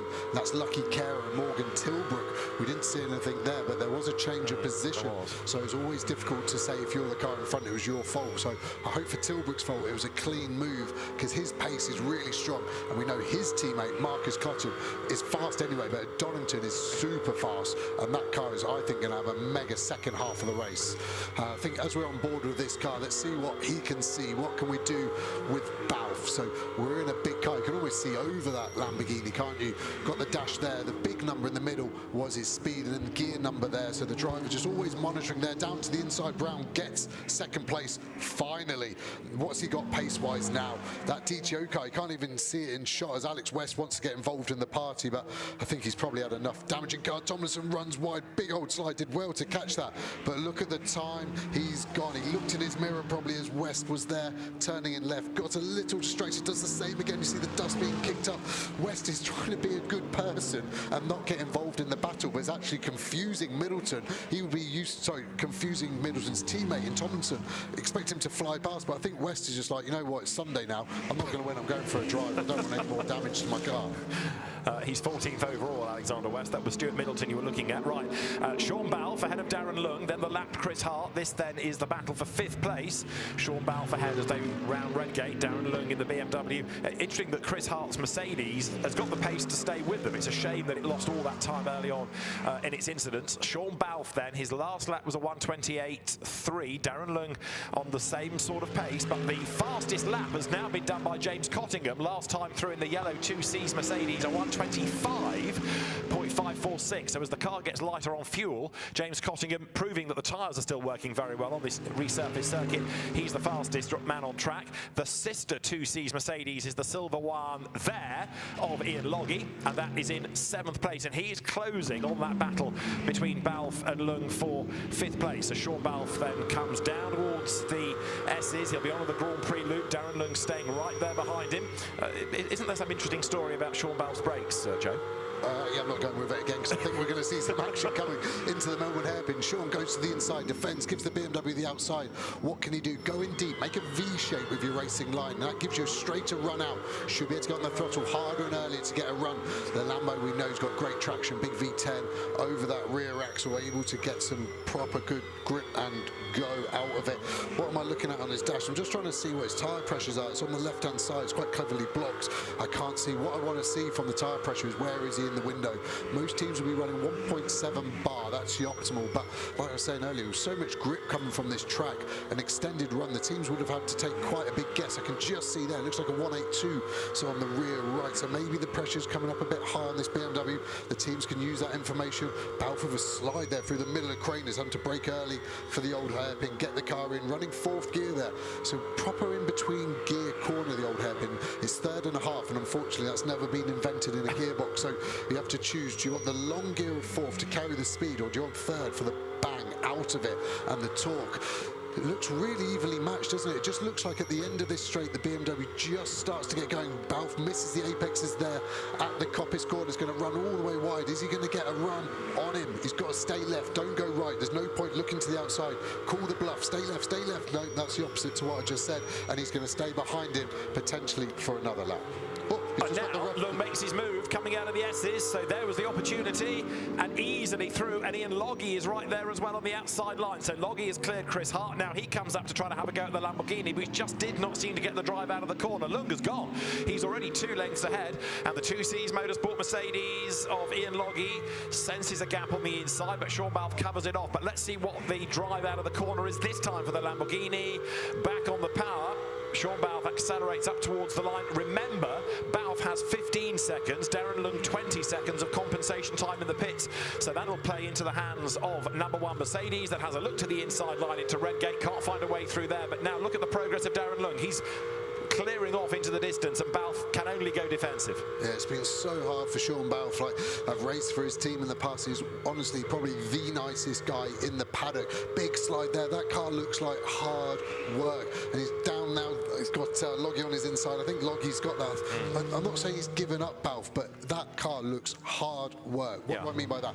The rear of the thing is skating all over the place. It doesn't look great on the brakes, and he'll be working his absolute best to try and get lap time from it. But when the car's not giving you confidence, it's quite hard to even know what the car wants from you. Do you want me to brake earlier and carry more speed, or do you want me late on the brakes and try and keep it going? But it's being hard work, and that's where he thought he might be in the race lead. Andrew Howard, we haven't seen him because he hasn't had to do anything. He's just driving around faster than everyone else. So the Beach Dean ice cream backed Aston Martin is being caught by James Cottingham. It was 2.1 seconds last time. It's down to 1.6 seconds now. So James Cottingham, I'd already mentioned, had done the fastest lap, and he's game on because he wants to be the leader when he brings the car into the pit lane, or if not, as close to the leader as it can possibly be for Johnny Adam to then attack Ross Gunn in the second stint. Behind on a slightly wayward line through the traffic was 77, which is Morgan Tilbrook, and he is closing as well. So that now means, I mean, this has been a mega stint by Morgan Tilbrook from 9th on the grid. The top 3 covered by 2.3 seconds. And we've kind of touched on Morgan Tilbrook, but not really given him the credit he deserves in this stint. He has just got better and better and better. There he is, chasing after James Cottingham, who's done the fastest lap of the race. But while we've been looking at other battles, this elasticated situation for the lead is getting much reduced. The gaps are coming down. Andrew Howard is the pioneer through the traffic as he clears the Aston Martin of Seb Hopkins. Likewise, James Cottingham through the back markers as well. But this is all building up really nicely for stint 2. Yeah, and it's difficult now with these GT3 cars. Howard down the inside of one of them. Ian Campbell does a good job of getting out of the way. I'm amazed that car's on the track because it was so deep in the gravel at the old hairpin. I assume the marshals have done him a massive one and just pulled him out and let him get going to at least get some laps under his belt. But it's just going to keep going. But yeah, as you said, Tilbrook has put a stint in. He has grafted that car all the way up there, and the car's obviously feeling good. We know the BOP was good. We had 5 different manufacturers in the top 5 after qualifying, so it doesn't get closer than that. But yeah, that McLaren has really come alive come race day, I think. And it is a move about to happen, isn't it, for second place, because Tilbrook now, as they lap Freddie Tomlinson, he's getting closer and closer all the time. Just quickly to mention a drive-through penalty for Kavi Jundu. He's just served it, number 7 GT4 McLaren, for a 5th track limit offence. Morgan Tilbrook held up by the Ginetta in the traffic there, so look, the gap has suddenly shot up again between Cottingham and Tilbrook.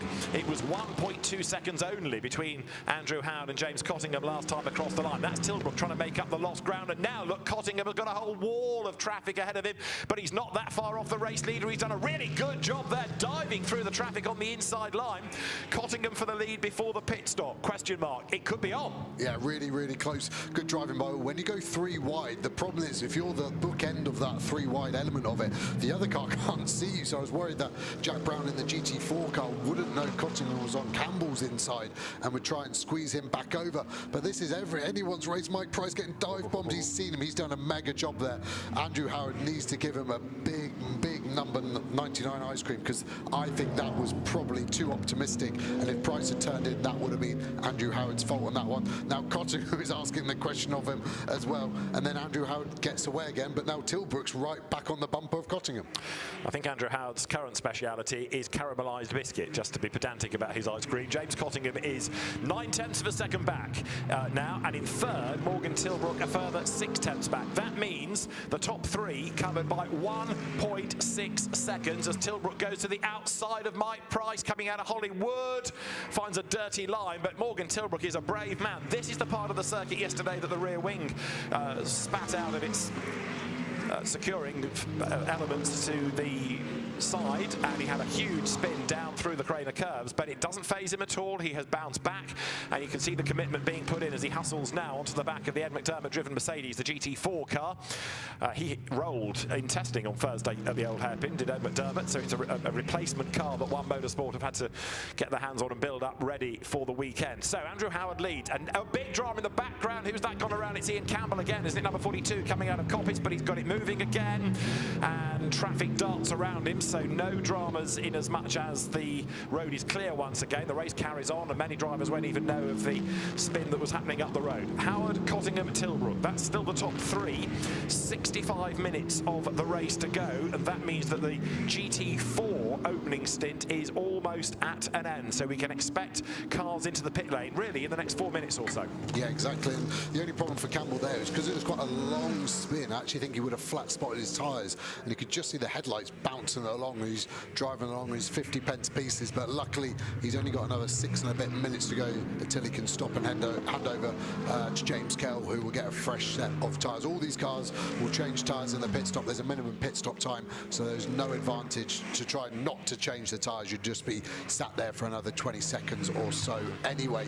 Tilbrook looks racy, doesn't he, as we see Darren Leung now getting down the inside of the GT4 car there.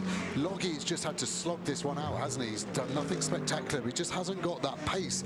I think it might be as much as a second that he's lacking in overall lap time. And when you watch the car, it's not doing anything stupid, it's not doing anything wrong. So those 2 C's guys running it will be scratching their heads. They've got the data from Cottingham and Adam to compare, and it might only be the tiniest thing that's 1/10 per corner, but suddenly that adds up to a second.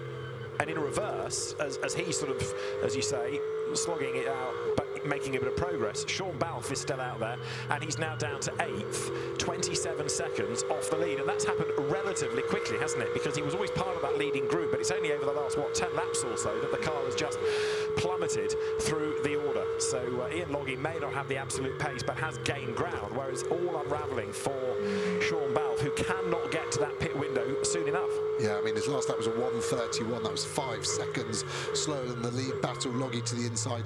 Not really looking to overtake the BMW there, just to show the GT4 more that he was coming. Good driving from Ian, but yeah, those Barwell guys, they'll be tight-lipped. They won't want to tell us the problem in case it comes up later in the year, championship-wise, but it's got to be something major, brakes or tyres. I don't think it can be anything else for it to deteriorate that quickly, to be on pole position. So over a single lap, the car was fast, but over a stint, it just has completely unravelled. I mean, his last lap was closer to the fastest GT4 than it was to the fastest GT3. That's a real indication of how much that car is not happy today. It's also, I suppose, more evident in Sean Balfe's case because he's lost lots of places. Now, Darren Leung is still in 5th, number 91 BMW, but over the course of the stint, the gap to the leader has grown. Remember, early on, he was part of that leading battle pack. He's now 20 seconds away from the lead, so it perhaps doesn't look as bad because he's still there or thereabouts in 5th place overall, whereas Sean Balfe has lost place. But Darren Leung, likewise, bearing in mind he's got 20 seconds compensation time to serve in the pits. Safety car deployed. Darren Leung has also, therefore, lost a lot of time, but he's about to gain some of it back because the safety car is deployed. The GT3 cars can't yet pit. Safety car on track. It's been scrambled pretty quickly, that. Yeah, I'm trying to look at the timing screen to see who is missing in what sector. The track is split into 3 sectors. As we see Borrowed in pit, that's a big mistake. His pit window is not open yet, so unless he's got a problem, that car shouldn't be coming in. We see the Lotus Evora there at turn 1, ready to pick cars up. GT4 cars will be able to pit this lap, so I expect the pit lane to be busy. We see the leader DTO there coming in. The Optimum car should follow suit as it comes around the last corner any second now. Just trying to spot which car we're missing. At the moment, I'm seeing car 3 is missing in sector 2, so we can see one of the corners in sector 2 there at Coppice. So I assume it's someone in the gravel and they're just having to call that safety car. But the pit lane, like I said, is going to be super busy as we see one of the Ginettas actually getting wheeled back in. That's the 80 car. The lead Ginetta just stopping on its marks there. All 3 of the top 3 GT4s stopping. They're obviously in the order the garages are. The cars will get the drivers out, close the door, put the fuel on, and then the fueling should take anywhere from 40 to 50 seconds. It'll be brimmed all the way up. You can see 2 pipes. One will be the fuel and one will be the breather. So the guy closest to us is the breather guy. The fuel is rushing in at an alarming rate of knots, but it feels like a long time. Same setup on the Ginetta. The car will then go up in the air and they'll change all 4 tyres. All the cars in GT4 have 5 wheel nuts. The GT3 will have a single one. So you'll see the guns working away, electric guns, trying to get it done as quickly as possible, and the new driver obviously installed. And then it's up to the car controller to find you a bit of space to get out into the fast lane of the pit lane, but not too early where you get a penalty for being under your minimum time. So DTO the first in there, the first to start that process. The Optimum guys getting to work. You can see that wheel gun that the Optimum mechanics holding. It's got a really long shaft, and that actually captures all 5 wheel nuts in that socket. And then the next gun is already loaded with 5 new nuts in it, so there's not nuts flying everywhere in the pit lane. And you can see you can just methodically work through all 5. The front one will come off next and obviously get a new tyre there. They've saved a brand new set, so they couldn't be in a better position. Charles Clark is going to get a new set of tyres to attack this last 59 minutes and 50 seconds of this race. So the GT4 pit stop cycle through. GT3 have to do 62 minutes, so we're not far off that now, having elapsed another minute and a half or so before the cars make their way into the pits for that. But the cars in GT4 almost at the end of their regulation time. Now remember that their pit stop time is longer anyway. It's 140 seconds, and although we were talking about the DTO car being the first in, it's got 26 seconds extra, as had many of those behind, because it is a silver, so it is going to be 7th in GT4, number 29, the first Pro-Am car that should be away sooner, having been within the 26 seconds. So there's another of the GT4 cars in the background, and away there, look, start to go GT4 cars. I think that is the race lab that you said about. It's going to have to wait. It should be a red light at pit exit until the last car goes through.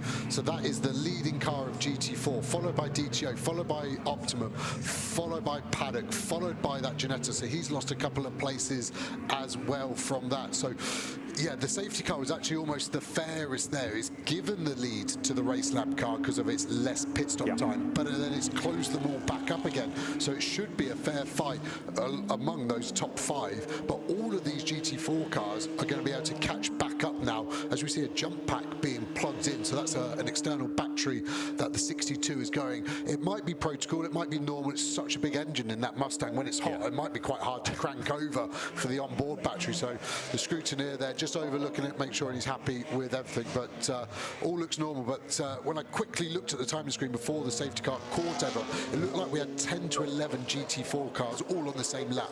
So the safety car won't affect that element of it. No, indeed. And what we've been saying about number 29 now, Tom Wrigley at the wheel, it has taken over the lead of GT4, just to make the point again, because it doesn't have to serve 26 extra seconds. If you're a Pro-Am entry, you don't. If you're a silver entry, you do.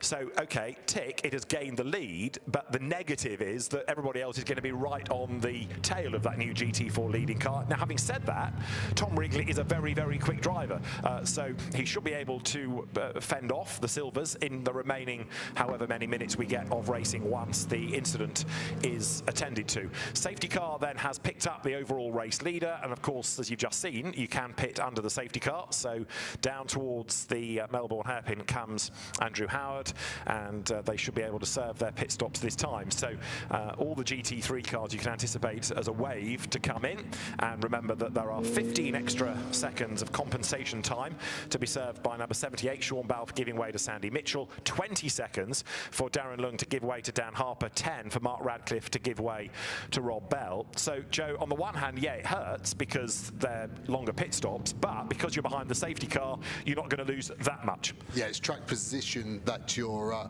losing, not time. So everyone pitting apart from Campbell, the Greystone car, he's laps down, so he won't even inherit the lead. Everyone's coming in so slow. Look at that, 34 kilometres an hour. If on a GT4 car, the pit lane's going to be busy, but luckily the safety car was at a time where at least the GT4's majority are done. Yeah, loosening the belts don't undo them. You can get them undone. You can drop the window net as soon as you stop. You'll see his right hand touch the start button on the steering wheel. That window net will undo. The door handle will be by his left knee. Coming to a stop. Engine turns off. Put the belts up over the seat. Oh, he's got a magnet on the roll cage. Very fancy. Chris Froggatt undoing it for him. Getting everything out of the way. Seat will come with Kevin Says, that bit smaller than Froggatt. Door closed. They will start refueling. The good thing is those compensation times, the top 4 aren't affected, and it's only Leung in the top 8 that is affected. So we're going to have a pretty tight race anyway. The interesting bit here is I would want to be 2Cs or Century at the start of the pit lane. Why? When they're done with their pit stop, they're going to be going down the fast lane. All the cars beyond them won't be able to release if they're in that spot that they would make contact. So you want to be in the pit lane as early as possible. Barwell always go for pit exit. Great for qualifying because you get track position there, but you are potentially at a bit of a loss. There's a speed limit of 50, but you could go a bit slower to leave early and still not be under your minimum time. But also, isn't there an advantage sometimes, teams say, to being at the end of the pit lane, because as soon as you release the car and you accelerate, you're straight out onto the track. You don't have as much of the drive time to worry about. You do on the way in, but not on the way out. But yeah, some teams prefer to be at pit in, others at pit out, and having refueled and done the driver change now, the tyres are going on as well. But you can see now the mass exodus. So this is going to put into the lead of the race Johnny Adam, and it's been a slow stop in comparison for the Aston Martin look, because up into second place goes Ewan Hankey, up into third Jules Gounon, and down to fourth goes Ross Gunn. Yeah, what's happening with the Enduro? McLaren just beached there in the middle, the lights going on and off. It's got a major electrical problem, big race in pit lane there. Paddock having to yield to that Sky Tempesta car. The Barwell car has lost a load of time. What are they doing? They're trying to get something back on the front left. That has been a big mix-up, hasn't it, across the board? But that Enduro McLaren only just getting going there. It's obviously had to do a big power cycle, and I only assume Marcus wasn't power cycling for long enough to let all the systems go, because now it's going absolutely fine. They're the biggest losers, and they only just made it out before the safety car. That would have been tight, whether the red light on pit exit should have gone. It's open for interpretation when it goes back to red. It's when the safety car is on the pitch straight, but at which point that they were very lucky. They nearly just lost a whole lap. Indeed so. Right, there is the 72 Lamborghini in, so Barwell putting the cars in on different laps or different times, so they don't have to double stack the cars. So Ross Gunn is at the wheel of number 97 that led in and is now fourth. So it is the number 4 Mercedes there, with now Johnny Adam at the wheel ahead of Ewan Hankey in the McLaren. So a good stint by Lucky Caron to keep that car in the mix as they come then now to the left-hander of Goddard's. And in third place, it is going to become Jules Gounon. And this is going to be a really tasty restart, isn't it? Yeah, really hard. And like we keep saying, Gounon is struggling with that car, as is Loggy. So what's he got? What's their strategy here? For me, when we were on board with Loggy earlier, it looked like he was quite conservative. Like thinking, you know what, I just need to scrape as many points out of this race as I can just for the championship. I'm not going to get on the podium today. But now they're in a podium position, that mentality might change, I think. It's going to be a very interesting race. The pit pit stop, considering it was a safety car, which normally sort of neutralises it and stops the ability to really have a topsy-turvy, has really thrown us up some surprises in that manner. So these guys will just be looking to go. There's no need to save fuel. The cars will have plenty of fuel for the race. So they'll just be basically trying to get the tyres up to temperature, not pick anything up. So we see the cars leaving. Like I said, busy. There's they get released, but the Sky Tempesta car was kind of there. The paddock car, Martin Plowman, was really fair there. I would have been alongside him asking the question like, you've been released into me. For me, that's an unsafe release from Garage 59. Easily done with that many cars, but like I said, Martin Plowman was in the fast lane. He's got priority. He's basically the guy on the roundabout, and the Sky Tempesta car, or the guy waiting to join, they've got to yield, they've got to give way. And yeah, Martin did a mega job there to stop any potential damage with a collision. But the order then now has the GT4 cars behind the safety car, because with all the GT3 field peeling into the pit lane, the GT4 cars have caught the safety car. And just looking at the big losers and winners out of all of that, well, certainly Ross Gunner's lost, because the leading car, as was, is now down in 4th. The BMW of Darren Leung has dropped 2 places. The big winners really are Sky Tempesta, 8th on the way in and up to 5th. They've had a good pit stop, and also so too is Ewan Hankey. That car's gained a couple, but Jules Gounon is now 3rd. And where did Ian Loggy bring the car in? 7th.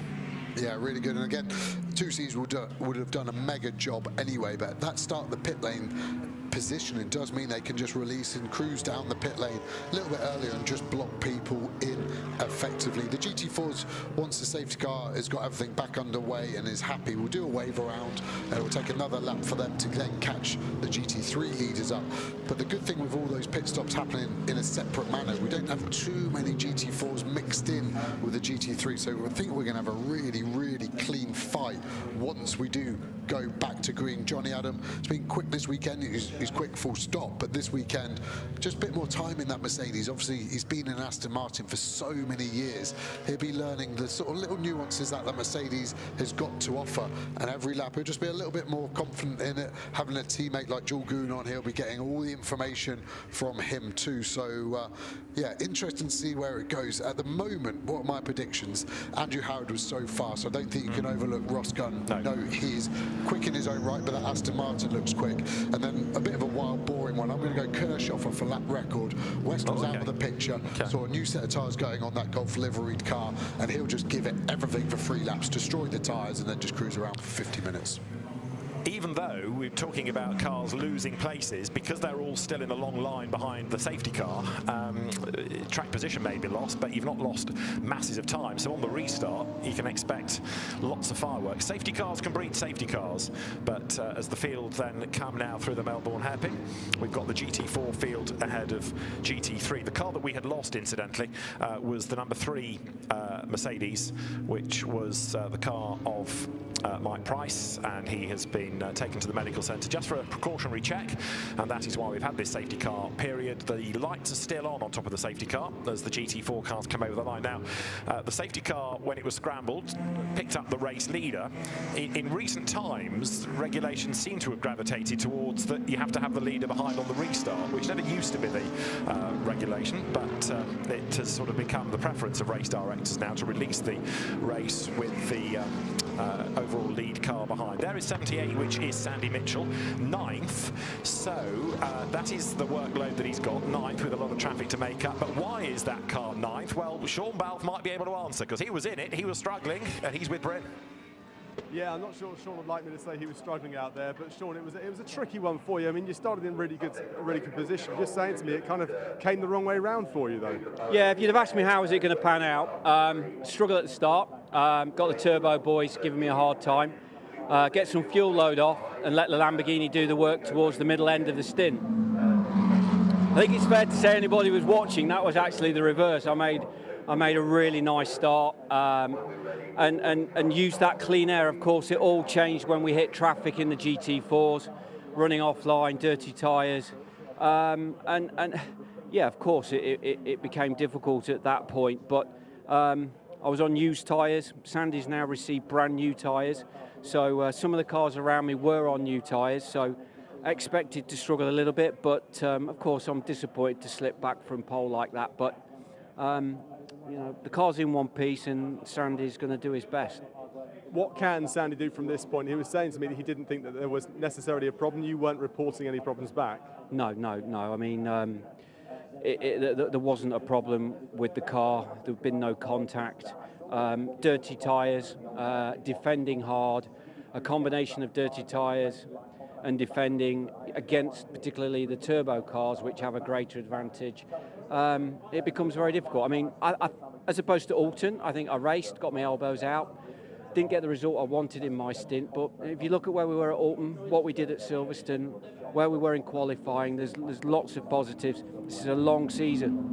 Yeah, it's a long season, and as I said to you at the start, this championship seems to be all about banking points, consistently banking decent points, and if you can get a 5th or a 6th or something like that, that will put you in good stead for the next rounds.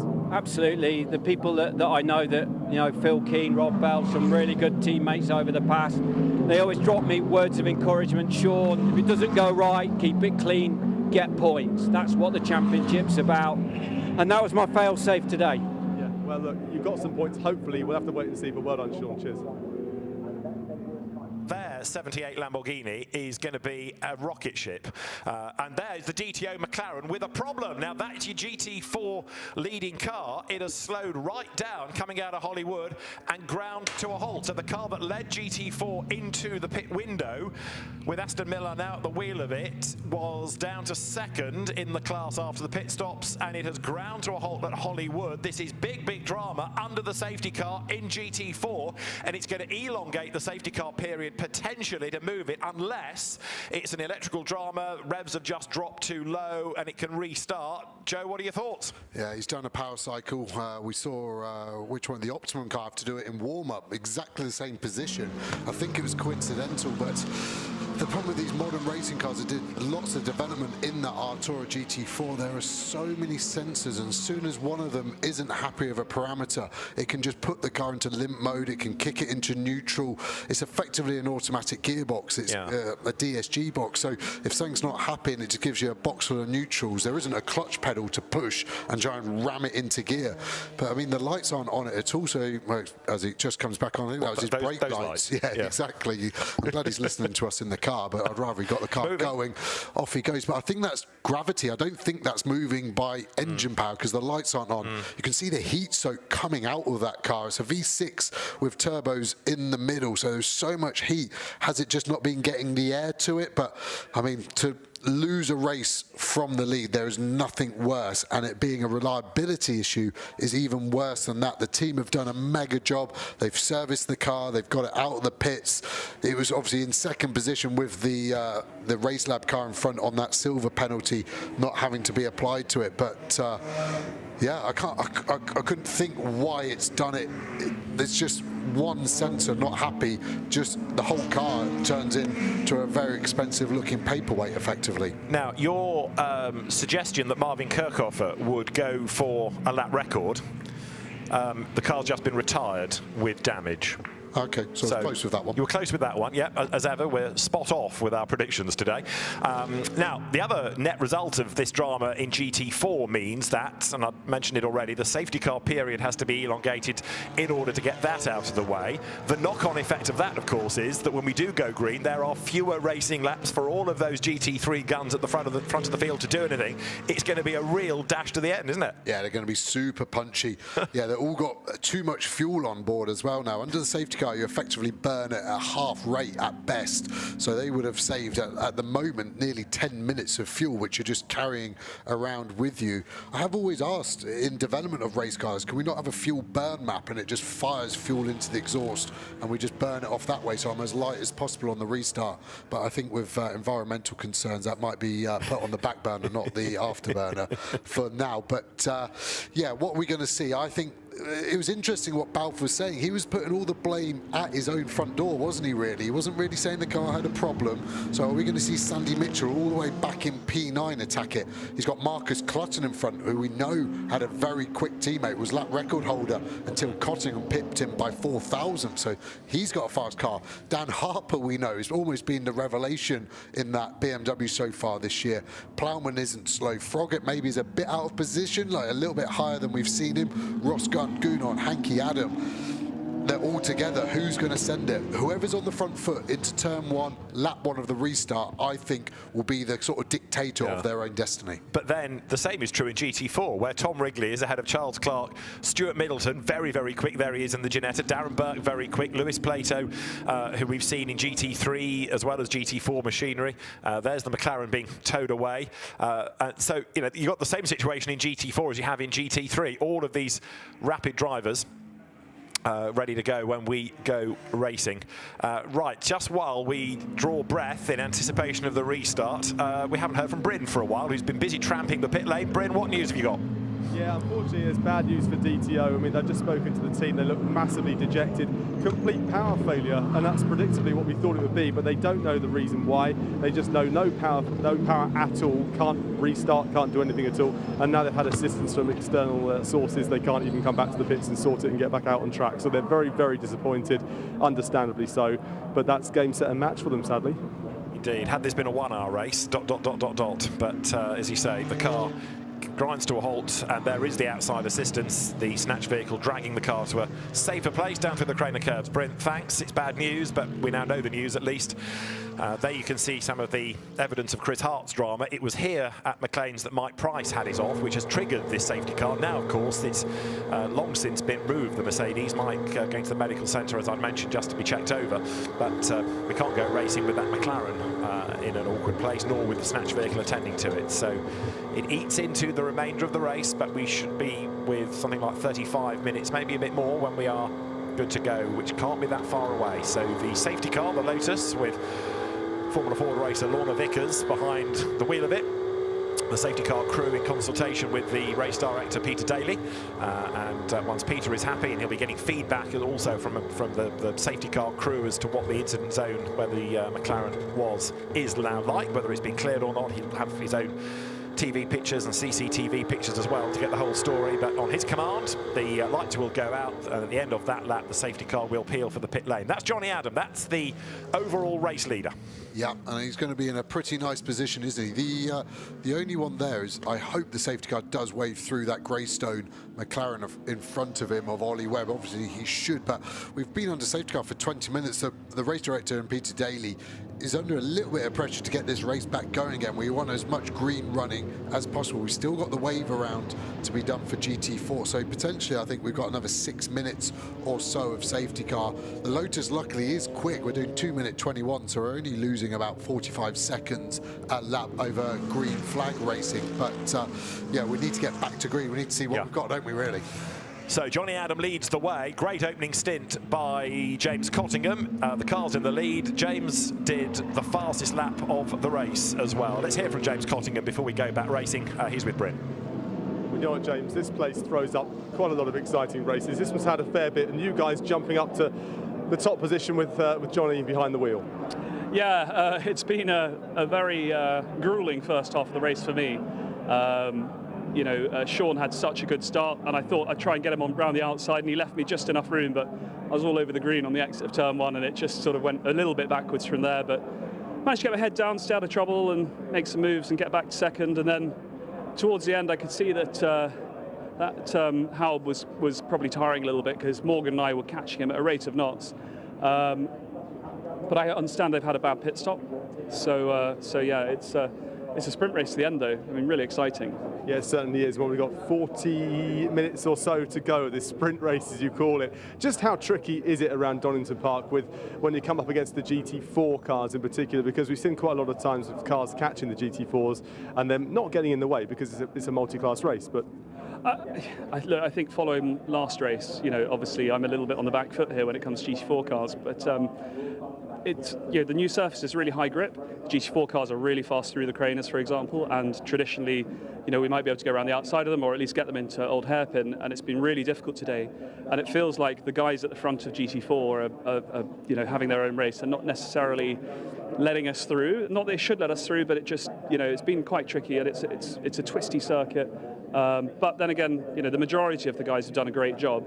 And look, it's our job to get through cleanly, which from what I can see, everyone did. So yeah. Absolutely. With you and Hankey behind Johnny at the moment, I mean, the gap is 1.3 seconds. That's a almost pointless gap at the moment because the safety car's there. We know what Johnny's like on a restart, though. Yeah, exactly. Like I said, it's going to be a sprint race to the end. We've seen some really fast times from Ewan over the weekend. Certainly in free practice and on the test day, he did a couple of fastest laps of the sessions, I think. So yeah, it's going to be a real race. And obviously we've got Jules in third and Ross in fourth. So it's going to be a really close race between those four guys for sure. And yeah, look, it's going to make great TV. I'm sure, just like round one. Absolutely, some big names there. Go and get your head down, and hopefully we'll see you in a bit. Cheers, James. Thank you very much. So James Cottingham's car leads. DTO have officially retired the McLaren. Damaged a car is the way they have phrased it on the retirement form, rather than a mechanical problem. But anyway, sadly, that has gone. Pit stop involving 61, which is the Matt Cowley, Eric Evans Mustang, under investigation. Pit stop for Michael Johnston, Chris Solkeld's BMW at Century, under investigation. It could be for the time, could be for too many people, could be for being in the fast lane at the wrong time, could be any number of sins, but it's being looked at by the stewards. Right, the safety car stays out because there's also some barrier work to be done. So, yeah, the impact that the pros, if you like, are going to be able to make is much reduced now, Joe, because they're going to have so little, relatively, racing time. Yeah, it's going to be really, really difficult, and they'll be looking at how long's left and what do they need to do. And with the surface here, I think they were going to push as hard as they could anyway for an hour. So now they've got half of that, basically, to push. It's going to be as much as they can do. What can you do to push harder? So you're basically braking as hard as you can, as late as you can. Anyway, you can roll that bit more speed in, introduce a little bit of understeer so the front tyre is on its maximum grip, and then jump on the throttle hard and try and rotate it, spinning the rear tyre up. If you try to do that for an hour, at some point the tyre's going to say thank you but no thanks, and you're going to drop off in performance. But with this little time left, you're really going to be able to attack it. So we go on board with Sky Tempesta. You can see the live, the dashboard there. Tyre pressure's at 1.4 bar, so he's got to get them up another sort of 20%. A little bit of weaving. Amazingly, the weaving does very little to the actual core temperature. Good at cleaning the surface, but nothing else. It's big, accelerate, brake, big, and it gets everything going really, really quickly. But by the looks of the marshals and the circuit maintenance guys still there, well, they're going to be a little bit away, so you don't want to keep the tyres warm forever, because again, that takes life out of them. You want to get them ready 2 laps before the restart, but you don't know when that's going to be. Now, just to tidy up another couple of things, Chris Froggatt, you were riding with, he is leading his Silver Am class. Also, thanks to Gethin Rees, the chief timekeeper, who is full of beans because he is listening to what we're saying and says all the pit stop times are good, so those stops that are under investigation are for other reasons. Thank you, TSL Timing. Right, Darren Leung is standing by. He's watching Dan Harper, 7th in his BMW, and he's ready to talk to Bryn. Yeah, thanks very much. Leading the championship coming into this one here, 7th at the moment with Dan behind the wheel. How's it gone for you so far? Yeah, it's all right. I think BOP-wise, we're probably struggling a bit this week, and just kind of to be expected from winning the race last at Silverstone, which was obviously great. But yeah, I mean, we were only the 6th quickest car theoretical at Silverstone, so we were always really worried about coming into this weekend.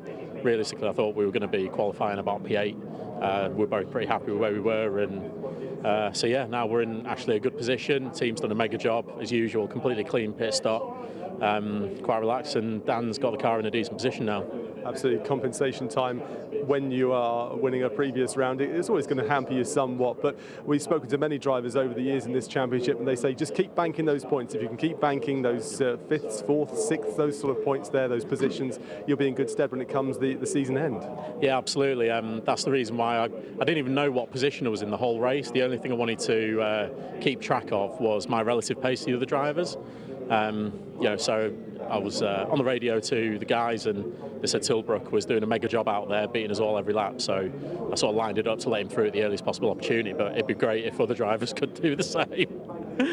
Looking at a safety car at the moment, the safety car period is nice because it gives Dan a bit of a breather, but it also eats into the time he's got to attack, which is always a bit of a problem. For yourselves, you know, you're going to take this position if that's how it finished? Yeah, Dan Harper doesn't need a breather. We want this safety car out of the way as soon as possible so we can get on with enjoying the race. hopefully that safety car will go in very soon. Darren, thanks. Cheers, thank you. So Darren Leung, who came from the Ginetta Academy, which he started racing in only in 2021. He's done a lot of racing in a very short space of time. This is the other reason that we've got the safety car staying out. The barrier damage. The Mike Price Mercedes found itself between McLean's and Coppice off the road and hit the barrier, and so the tyres have to be put into place, and it looks as though the tyres are both in front and behind of the barrier there for protection, and I think possibly also what do we do with that little set? That's just chuck it over the back. Yeah, just thinking that.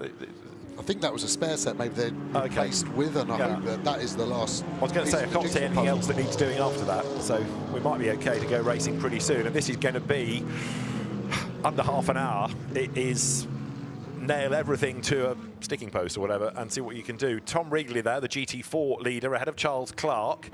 Third in GT4 at the moment is going to be 56, Stuart Middleton. And so now the GT4 car is being waved past the safety car so that we can get the overall race leader behind it.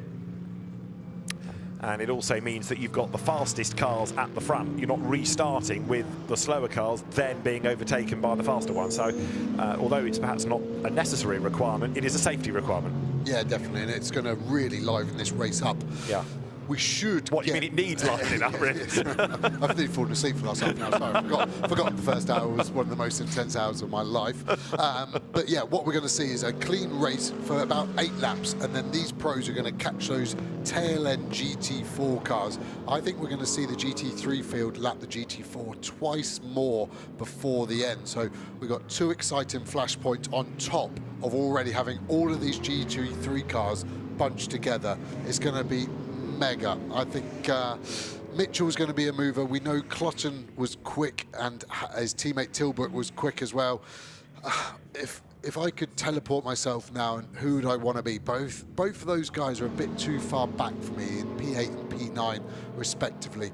I think I would quite like to be Ross Gunn in that Aston Martin. P4, yes, we need Gounon's quick, but I don't think the car's quick, and I think that Aston Martin always runs well. Pro Drive always get the maximum out of that car, is always right on the limit of boost tolerance, and I love how close they sail to the wind with that. But it also depends for him, for anybody, how quickly they can get through the traffic, because Jules Gounon's not going to be easy to get past, and even if it takes 3 or 4 corners, there's the chance that Johnny Adam, who is light years away from being slow, will have built a gap. Ewan Hankey is very fast. What about behind? We've touched on the fact that you've got the likes of Martin Plowman, who'll be in a big hurry, still looking for a maiden outright win. You've got Dan Harper, fresh from the Silverstone win. You've got Marcus Clutton, who is very fast. You've got Sandy Mitchell, who should be quick. So the leading 9 are all on the lead lap. So it's a 9-way fight for honours.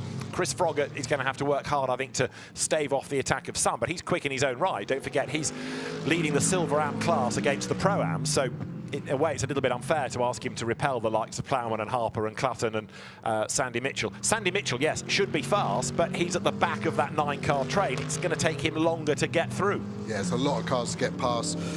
Everyone's nosed down. The only interloper is Rob Bell. You can see the orange front of that Optimum McLaren. He is a lap down, so although he's directly behind Gunn and Froggatt in 5th place on the road, he is a lap down. So it's so hard when you're that guy. What's Rob going to do? He's easily got the pace to be involved and win the race in his own right, but now he's a lap down. Does he just get out of the way, or does he get on the front foot, try and get a lap back? Can he get in front of Johnny Adam? And if there's another safety car, he's now on the lead lap. It's an impossible position to be in sometimes when you're that lap down in the middle of the pack. You're only going to make enemies. That is the real difficult part when you're sat there. The GT4 cars that have been released are now going at a quicker pace to catch up. They're getting a bit more warmth into their tyres than the GT3 cars are able to do. Question 1, does that actually matter? And question 2, in terms of the GT3 cars, they're all going to be much of a muchness with tyre temperature, aren't they? Because they've all been doing the same pace anyway. Yeah, exactly. So that's fair. And yes, of course, it is a big positive to have tyre temperature. I think luckily with the pros in, the pros are also quick. The natural difference of 3 and 4 will mean there will be no crossover. But if this was the AMs, the slower AMs in 3s and the fast pros in the 4s, then it would be a mega interesting battle.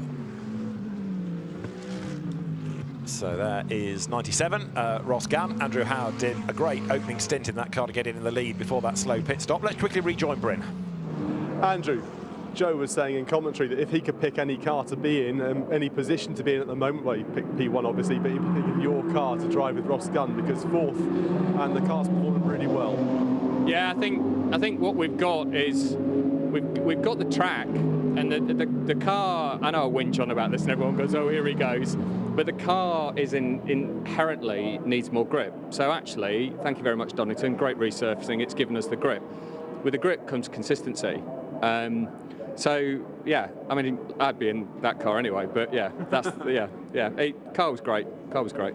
Looking at who you've got ahead of you, Jules Gounon and Ewan Hankey and Johnny Adam, they're tough people to overtake, but if anyone could do it, I suppose Ross can. Yeah, and for me, it's always about the championship. It's lovely getting pots to win races, but it's about the championship. It's about getting points. And for me, I just want to get more points than our rivals. So that's where we need to be. Just quickly, with the pit stop, was there a problem there because you came out a bit later, or a bit further down the grid, should we say, than we thought you were going to come out? Yeah, don't let an old man play with nets. That's it. I got the piece of the net wrong, so it's my fault. But to be fair, I mean, they dropped the car on my foot then to make sure that I'd got my pennants, so totally my fault. We've lost 2 places. I think the DK, the Cottingham car super pit stop, I mean, they were changing tyres when we were refuelling, so we're there. Listen, I'd rather be running. That's the key. We could be sitting on the side now, couldn't we? You certainly could be. Go and practice putting those nets in, all right? Thanks very much, Andrew. Cheers. Gee, thanks, hon. Andrew Howard taking it all in his stride. Yeah, the netting that's there for safety purposes, and then having the car dropped on his foot, but he's still sort of smiling about it. Right, we can't be far off getting things back underway. We've had the drive-by, the cars are all in the right order, another lap to get a bit more pace into the tyres, and then we should be able to go racing. So the race order, Johnny Adam leading, Ewan Hankey second, Jules Gounon third, Ross Gunn fourth, Chris Frog at fifth, Martin Plowman sixth, Dan Harper seventh, Marcus Clutton eighth, Sandy Mitchell ninth. That's your GT3 leading order. All those 9 are on the lead lap. Any one of those could come out on top. Yeah, and all of them have got no damage at the moment, so we'll be able to see who's hit who if there is any, Don't like at the moment, any issue. I'm definitely caveating that one. What we're going to see, the GT4s, is going to be super interesting there, almost more with that success penalty. We saw the big battle between the now DTO car behind the wall. He's done for the day, but we saw the pace from Middleton's teammate in Tomlinson. He was super fast. We've seen Optimum now with Clark behind the wheel. Wrigley now has inherited the lead. What's he got? Darren Burke, we know, is super fast. Doesn't know the car as well as in that the car he's in, the Enduro OnlyFans car there. We've got the BMW not really showing the pace we've seen of it at time. This is the lead car. It's going to be mega. I can't call it if I'm being brutally honest. Let's quickly, before we get the restart underway, go to the pit lane. Ewan Hankey second, good opening stint by Lucky Carer, Bryn. A very good opening stint by Lucky Carer. Ewan Hankey second. This is going pretty well for you guys. What can you do from here? Well, we'll do our best to see where we are. We're in a good position at the moment.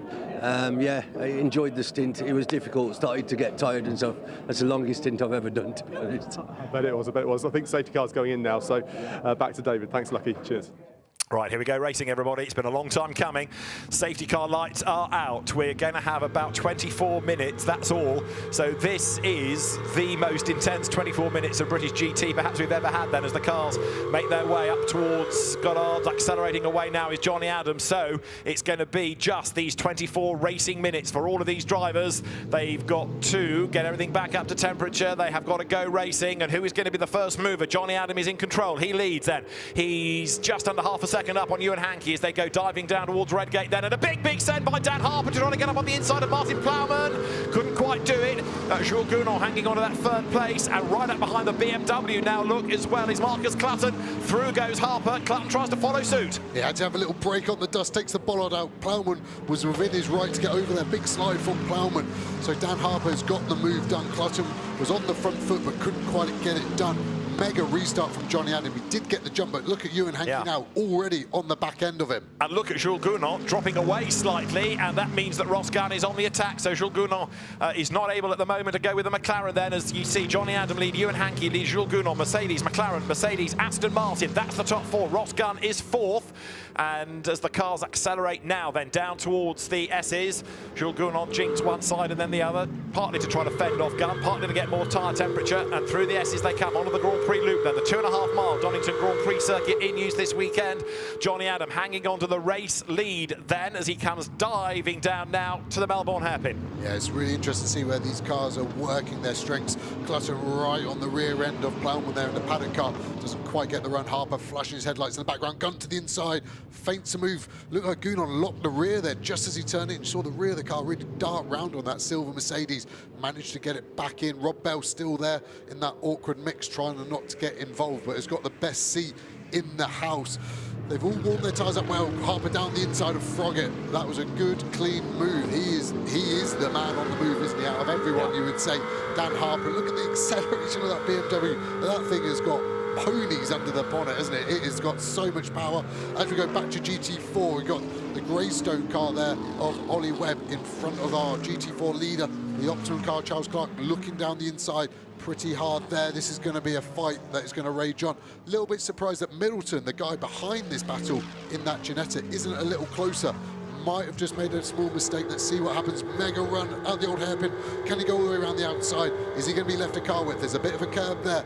I would say at that point the move should be done. He's got the inside now into McLean's. He retakes the lead for that Optimum car. So Charles Clark goes through then, up ahead of Tom Wrigley, who will retain his class lead. So he loses out in GT4 overall, but he's still the leading Pro-Am entry, Tom Wrigley. But he might come back at Charles Clark. Tom's another very quick driver, ex-Ginetta champion. Stuart Middleton is next in the queue then. And the Ginetta trying to make up that lost ground. He's about a 1.5 seconds back, as there you see Lewis Plato in the BMW come diving up on the inside line to go ahead of Tom Rawlings. But that's not for position, because number 7 McLaren had to serve a stop penalty earlier on and has therefore lost a lap. So Clark leading them, having taken over from Jack Brown, and Tom Wrigley second. Here are the leading GT3 cars. It's 4 for the lead.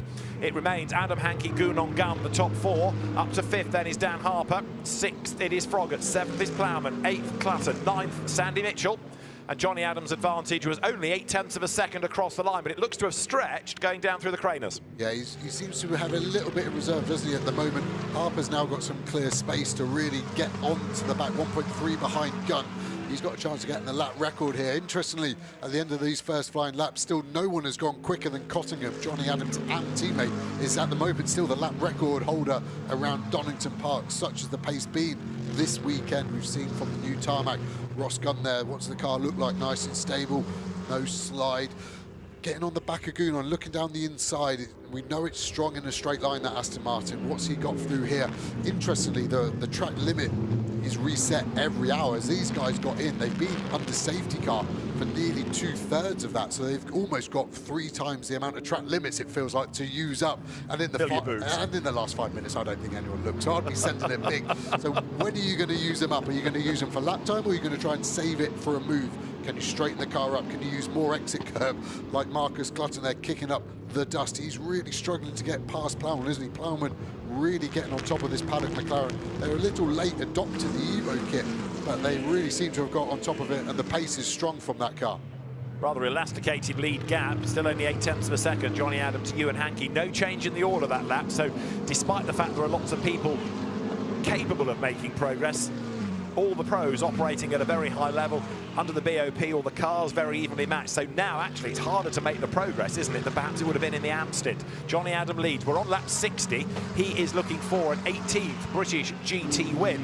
Ewan Hankey, with Lucky Kara having done the first stint, running second. Jules Gounon is still there third. They were the big winners out of the pit stops, of course. Yeah, Dan Harper has done the lap record, 25.1, so he completely smashed the old record, 1.2 seconds quicker than that.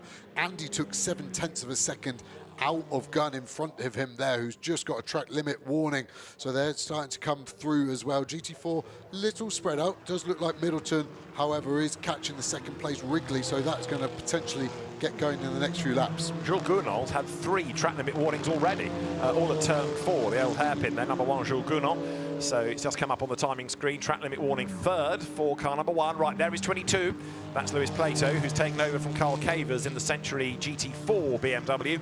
We know that Lewis is quick, and he is right up with Stuart Middleton now. This is going to be the fight for third in GT4. And the BMW then that rather dwarfs the Ginetta, the low-line sports car, against what almost looks like a touring car behind it. This is the fight for third place down towards the S's. Middleton ahead, but Plato hunting him down. Yeah, and just looking at the top 3 of GT3's lap times, their last laps were all within 0.3 of a second of each other. Actually, the top 6, if you then bring the next car into play, so super tight there. It's going to be interesting just over the next lap or two how much they're starting to push it. Gounon, like you said, third track limit. They've only done 3 laps since the safety car, so every lap he's done a track limit at turn 4, so he's only got 1 more life left before a potential drive-through penalty. There is an incident involving Chris Froggatt and Sandy Mitchell under the safety car period. It's being looked at. So an incident involving 93 Chris Froggatt, 78 Sandy Mitchell is under investigation. Something happened under the safety car. Right, Lewis Plato right on the back there of 56 Stuart Middleton. So for third in GT4, they accelerate downhill. The BMW to the outside for the middle part of the Craner curves, to the outside at the old hairpin. He needs an undercut, doesn't he? Wide in, tight out, but you don't get past Stuart Middleton without being really creative. Yeah, and that BMW's got a lot of straight line performance, but the Ginetta, look at the size difference. Looks like someone's photoshopped the pictures we're looking at. It's literally twice the size silhouette-wise, but is heavier as well. He's going to get a good cut back here. Ginetta is so nimble, so light on its feet. It's minimum speed through the corners. Big damage, Marcus Clausen into the last corner. You can see he's hit the solid concrete wall.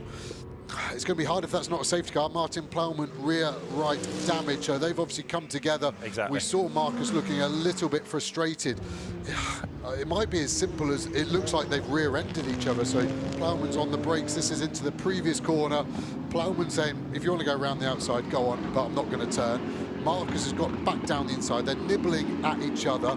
He's got a rear right puncher already, and then it just all comes together. But Clutton wouldn't have known, Plowman wouldn't have had a puncher, and it's really messy. But you see that concrete wall doesn't move. That is a big hit. I just hope it isn't a safety car. I think the car's in just about a safe enough spot, and that concrete wall didn't move much when it got hit doing 80, 90 kilometres an hour, so I don't think it's going to move again. Now, they tend not to move, concrete walls, and that's why the damage has all been done to the McLaren, as you say. It'll get looked at, I'm sure, but as you say, it was a puncture that caused the car to move across into the other McLaren rather than anything malicious, surely. So into the pit lane comes Martin Plowman. Out of the race is Marcus Clausen, which is really disappointing after the great stint from Morgan Tilbrook. Lewis Plato, in the meantime, is still crawling all over the back of Stuart Middleton's Ginetta. We've been here before. He couldn't do it at the old hairpin a lap ago. What about this time? The answer again is no. Middleton up the curb on the outside. Lewis Plato looks the faster, but he just cannot unsettle that Ginetta. Should have drive over the top. So the Leeds-built Ginetta ahead of the BMW out of McLean's up towards Coppice, and they're now being caught, aren't they? You've got the lap number 7 McLaren behind, but then the next car of note is going to be Darren Burke, number 17 in the blue McLaren there. Yeah, and I think that's almost Middleton's best hope here, is to back Plato up into that group of cars behind. But as Plato already got it done, he's in front. Middleton needs a that was a great defensive move from Plato on the offensive to get in front of the Ginetta, close the door so he broke, and then Middleton's got nowhere to go but has got the run. He's got down the inside. We know how good that Ginetta is on the brakes. Fully sent Burke down the inside of the lap 7 car. Middleton's got the position just before that yellow flag as well, importantly. So the job was done way before the yellow could be seen, so that is fine, but they can't overtake into this last corner at the moment. I think that yellow flag potentially is going to stay till the end of the race, just with where that Clutton Enduro car has been left. And Martin Plowman, the other part of that incident, has just rejoined with a new tyre. Middleton over the line, behind in the BMW, nearly alongside in the BMW as they go down towards Redgate. The margin was 0.230 of a second to the outside line. Lewis Plato, again, he wants that switchback coming out of the corner, but again, it does not happen for him. Yeah, and while we're watching this, which is obviously Mega GT3, starting to just change a little bit. Johnny Adam has got good pace, 1.1 seconds ahead now of second place, Ewan Hankey. Gounon another second behind, and Gunn only 4/10 behind that, so it is really tight. Darren Burke now looking to the outside. So we've got 3 completely different cars in GT4 with their completely different strengths. Burke has obviously had the pace to catch him up. Has he got the pace to get past? The incident involving Clutton and Plowman is under investigation. Middleton is being investigated by Lewis Plato. Darren Burt right there behind in the OnlyFans McLaren look as they come through Coppice. So these cars, 3rd, 4th, 5th in GT4 overall. But the line is building behind. Ignore number 7, but do not ignore number 14, the purple BMW of Chris Solkel, keeping out of trouble today because he is on the lead lap of GT4 as well. So if he can clear number 7, which has now got Tom Rawlings at the wheel of it, he can be part of that battle. Darren Burke doing a good job, as you anticipate, from the underrated Darren Burke. He's got himself right up onto the back of the Ginetta. To the outside line goes Lewis Plato. That opens the door for the McLaren, but can he get the job done in time before he gets to the yellow flag zone? I don't think he can. No, exactly. He saw it and he backed out of it cleverly. It's obviously been there for a couple of laps, so he would have been trying to get the job done before it, but kind of conservatively pulled out of it. So Middleton kicking up the dust. He's given it everything he's got. Every time he'll be coming across the line, he'll be asking how long's left, and surprisingly it's about a minute 40 less each time he comes across. So it's been absolutely mega. Yeah, the 14 BMW, that purple one, sponsored by Ainsley Harriott, so the Harriott Chariot is super getting close to it as well. So I think this could be a 4-car battle within the next couple of laps.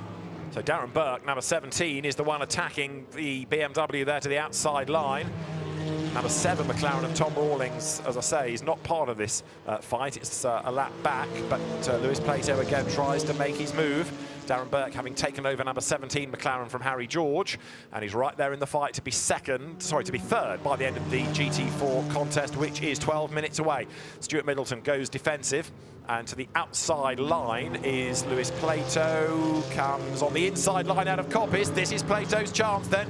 He's got the power, he's got the grunt in a straight line, and he's ahead. Is he on the way down to the S's? Yes. Can he move across and defend? Yes, he can. Job done then, nicely done. Yeah, carbon copy of what we saw before, but a little bit more. Middleton just went in a little too quick into Coppice, couldn't stop the car on the apex, which he had been doing really, really well to stop Plato on the run.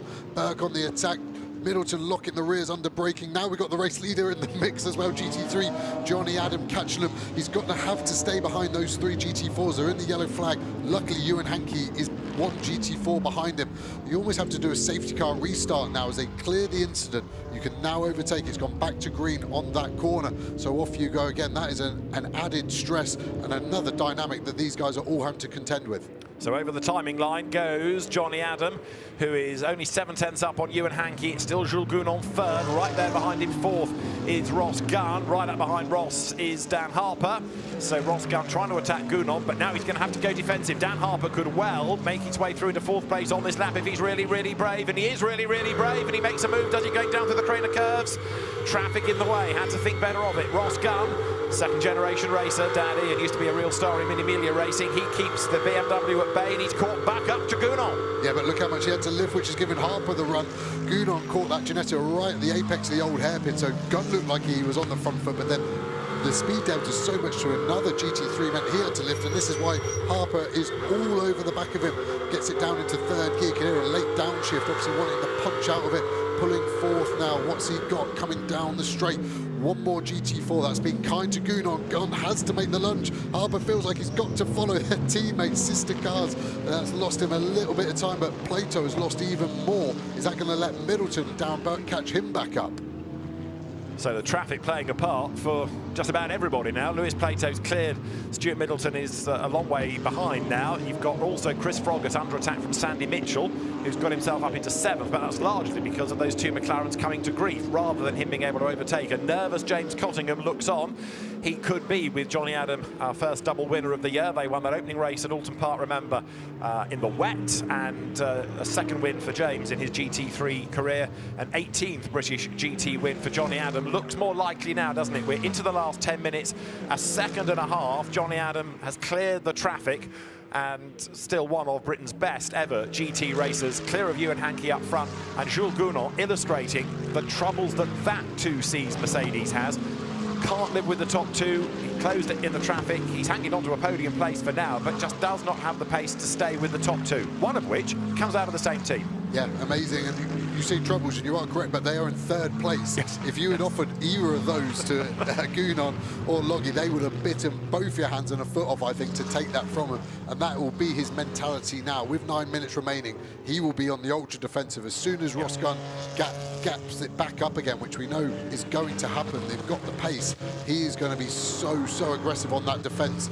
And on a bad day, if you're going to rescue a podium, that is what wins you championships.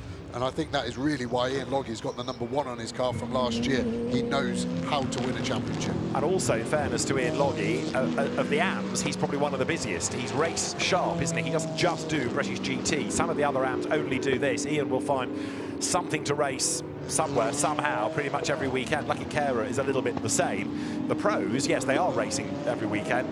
It's part of their job, but not many of the AMs do outside of their chosen championship. Now, we have got 8 minutes on the clock. 34 cars took to the track this weekend. 33 started, and right now there are 22 still circulating. So it has been a race full of incident and full of drama, and we're not done yet. 8 minutes to go. That's Ewan Hankey. 1 second back from Johnny Adam. Clears the traffic, now sets off in pursuit of the 2C's Mercedes up the road. Gounod is still third, Gunn fourth, Harper fifth, and Chris Froggatt, to be fair to him, is hanging on to that 6th place, doing a good job as the leading of the Pro-Ams within Silver Ams, I should say, within GT3.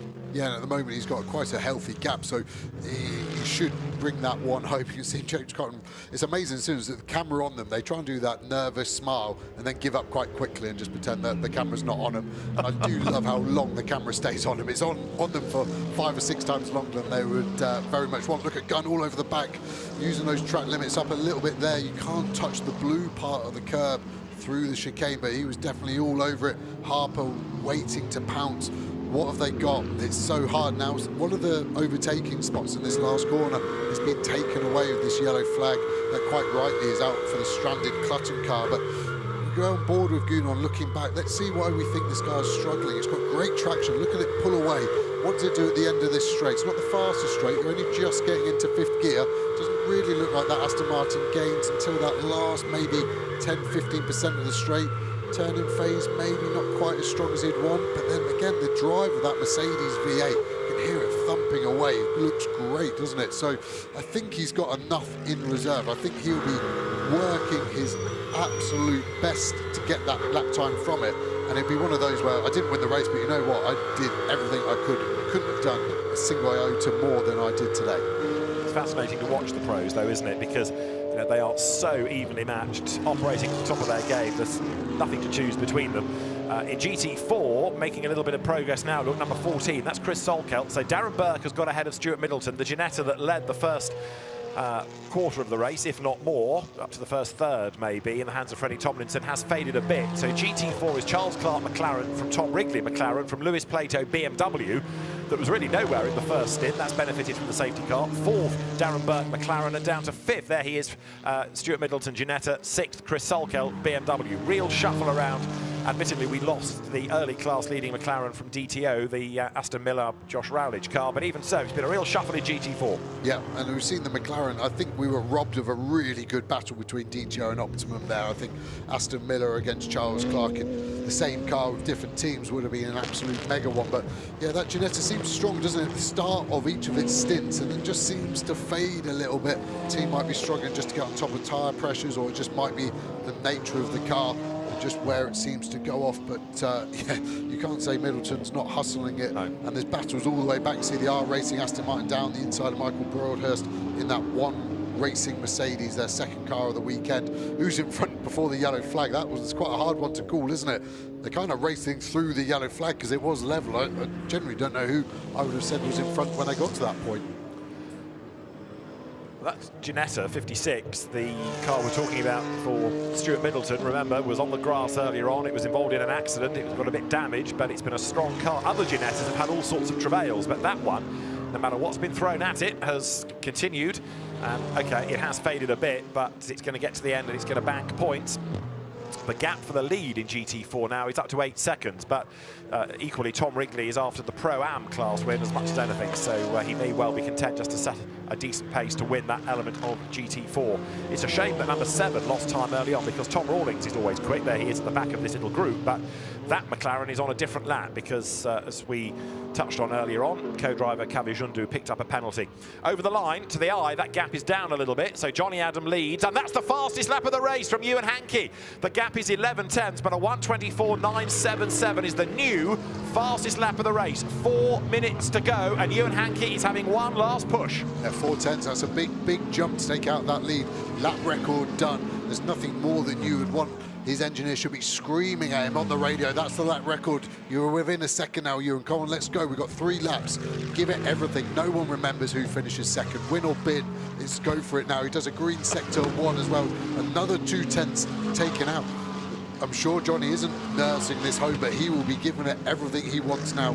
A second gap is always a nice gap. It's enough in the mirror when you're driving to see the ebb and the flow of it. Anything under a second, you make one little mistake, you'll lose half of that straight away. The only positive is I don't think they're going to catch any GT4s in this next 3 laps. There's one car just circulating a little bit slower, but I don't think they're going to get him. So they should be a clean fight now all the way to the checkered flag. So there is Sandy Mitchell in the Barwell Lamborghini in 7th place. That is Jules Gounon, Ross Gunn, Darren Harper 3rd, 4th, 5th, pretty much as one. So Mercedes, AMG, Aston Martin and BMW, these are the race leaders. Johnny Adam turns his way into Goddard's then, with Ewan Hankey on this lap, being quicker in sector 1, being slightly slower in sector 2. Gounon hangs on to that 3rd place, ahead of Gunn, ahead of Harper. Behind is Rob Bell, but he's a lap down, so he's sort of running out of sequence, and it's a shame because he would like to be on that lead lap and therefore pitching for a place. Dan Harper rounds Redgate, lead gap 1 second. That time around, again, fractionally the faster was Ewan Hankey. Yeah, took another 10th out of him. Not quite enough. Does take a lot out of him in sector 1 proportionally, then Mercedes fights back in sector 2, so it's hard for him to get a rhythm, really feel like he's pulling away. Dan Harper now dropping off the back of Ross Gunn a bit. Problem with these GT3 cars around here, if you follow in that dirty air too closely for too long, all the temperatures start to go up, the tyre pressures, everything. Maybe he's now just backing off a little bit. He's going to get one more lap at the end of this one to go for it. But at the moment, it's so hard, like you said earlier, the pros are so tightly matched. They make so few mistakes now. It's really difficult for these positions to change freely and easily.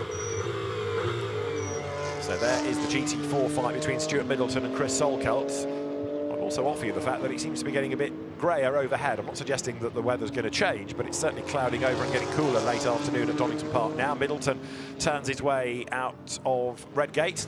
Just to give you an idea, over 2 hours of racing, about the relative pace of GT3 to GT4. The GT4 cars now are 4 laps behind the GT3 cars, but their own battle is as fierce as ever. That is Chris Solkelt's BMW then within the background, number 12 Mercedes. Now that's on a different lap, but you've got a proper battle between the next pair of cars. So Middleton and Solkelt, that's a battle. These two, a battle as well. Tom Rawlings ahead of Michael Broadhurst. They're not on the same lap as the cars ahead, but they are now squabbling amongst themselves, and through on the inside line there goes number 12 then, picks up the place. That was easily done, wasn't it? So out of nowhere, Michael Broadhurst caught, passed, job done. Yeah, and even though he's a lap down, he's obviously got the pace probably of the 2 in front. And I wonder even if Solkelt in that BMW might let him go and use that as the bottle opener on the cork that Middleton is sort of presenting him at the moment, and use him from there. But it'll be an interesting dynamic. They're all going on to their last lap. I think it was pretty tight with the leaders coming through, so this should be their last as Johnny Adam is coming into the final sector to probably just get 1 lap. It's so tight, actually. Marshall with the checkered flag is going to have a hard decision to make. We've got 17 seconds to go. It's going to be 2 or 3 seconds either way, I think, if this is the last lap.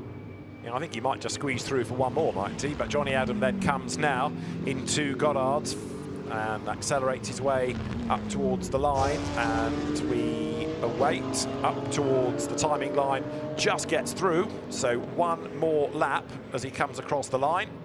But it was touch and go, so there's no checkered flag indicator. We're on the last lap now. Right, so there is the battle between Stuart Middleton and Chris Solkelt. Michael Broadhurst in the One Motorsport Mercedes, this borrowed car after co-driver Ed McDermott rolled their original race car on Thursday in testing. They've borrowed one for the weekend, had to quickly build it into a Pucker GT4 car, if you like, for the British GT regulations, but it's gone well in the hands, in this instance, certainly of Michael Broadhurst.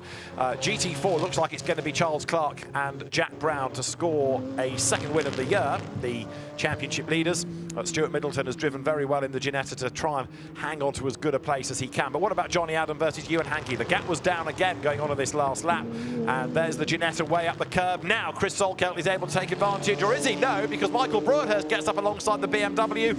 He can't affect that battle, except there's contact, which might affect things. And drama for Middleton, look, because the front left corner is broken. Suspension is broken. He's in the gravel on the very last lap there. Johnny Adam goes through a new incident zone. He's going to hang on for the race win. Drama right to the very end. So James Cottingham is about to be a very happy James Cottingham. He watches his car arrive at the last corner.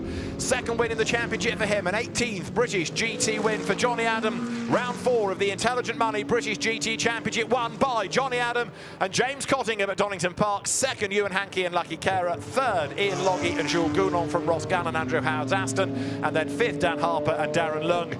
And Joe Osborne, there was drama right to the end. All the way, yeah. Phil for Middleton there in the Ginetta. I mean, that's all 4 Ginettas now DNF'd. They've had a hard race. Too much curb through the chicane, and it's just ripped that suspension off. Mikey Broadhurst was in there giving it to Salkeld. Here we see the leader flying through the chicane, Charles Clark. He's also got the GT4 lap record, 2.7, and we see the R Racing car parked up there. This is like a war zone, not a racetrack at the moment with the amount of attrition we've seen today. Jack Brown in the garage there, all those guys will be happy. The Optimum team have really got on top of that Ginetta and got it running so sweet. But yeah, lap record by 2.7 seconds. It's absolutely phenomenal what performance we're getting out of these modern GT4 cars as he comes across the line, and they are having an absolute mega season. Quite calm there, Jack Brown. Like, doesn't look like he really cares, does it? I think he's obviously already started on the beer, and he's in the second phase of the party. Well, it is a win for the second time for Jack Brown and Charles Clark. Second across the line, the winning Pro-Am car of Ian Goff and Tom Wrigley. And third in GT4 should be the Pro-Am car of Lewis Plato and Carl Cavers, behind which will be Darren Burke and Harry George to be second in the silvers, and then another of the Pro-Am cars, Chris Solkelt and Michael Johnston's BMW, and behind them another of the silvers, which would be the Eric Evans and Matt Cowley Mustang. But great races in both classes, and it might have been a short stint in terms of racing laps for Johnny Adam, but he did everything that was asked of him. Yeah, really did, and didn't put a foot wrong at any point. And I think the 2Cs guys have done a great job. Both of their cars had the fastest pit stops. There is a minimum time, but both of them were bang on the money, half a second over. We heard Andrew Howard say they lost 11 seconds because he couldn't put the window net in, and that's really what you need to win in such a competitive championship like British GT is that kind of luck, but also performance across the whole team. It is a team sport, and that is, in my opinion, why Johnny Adam and James Cottingham have won today. It was a proper team effort.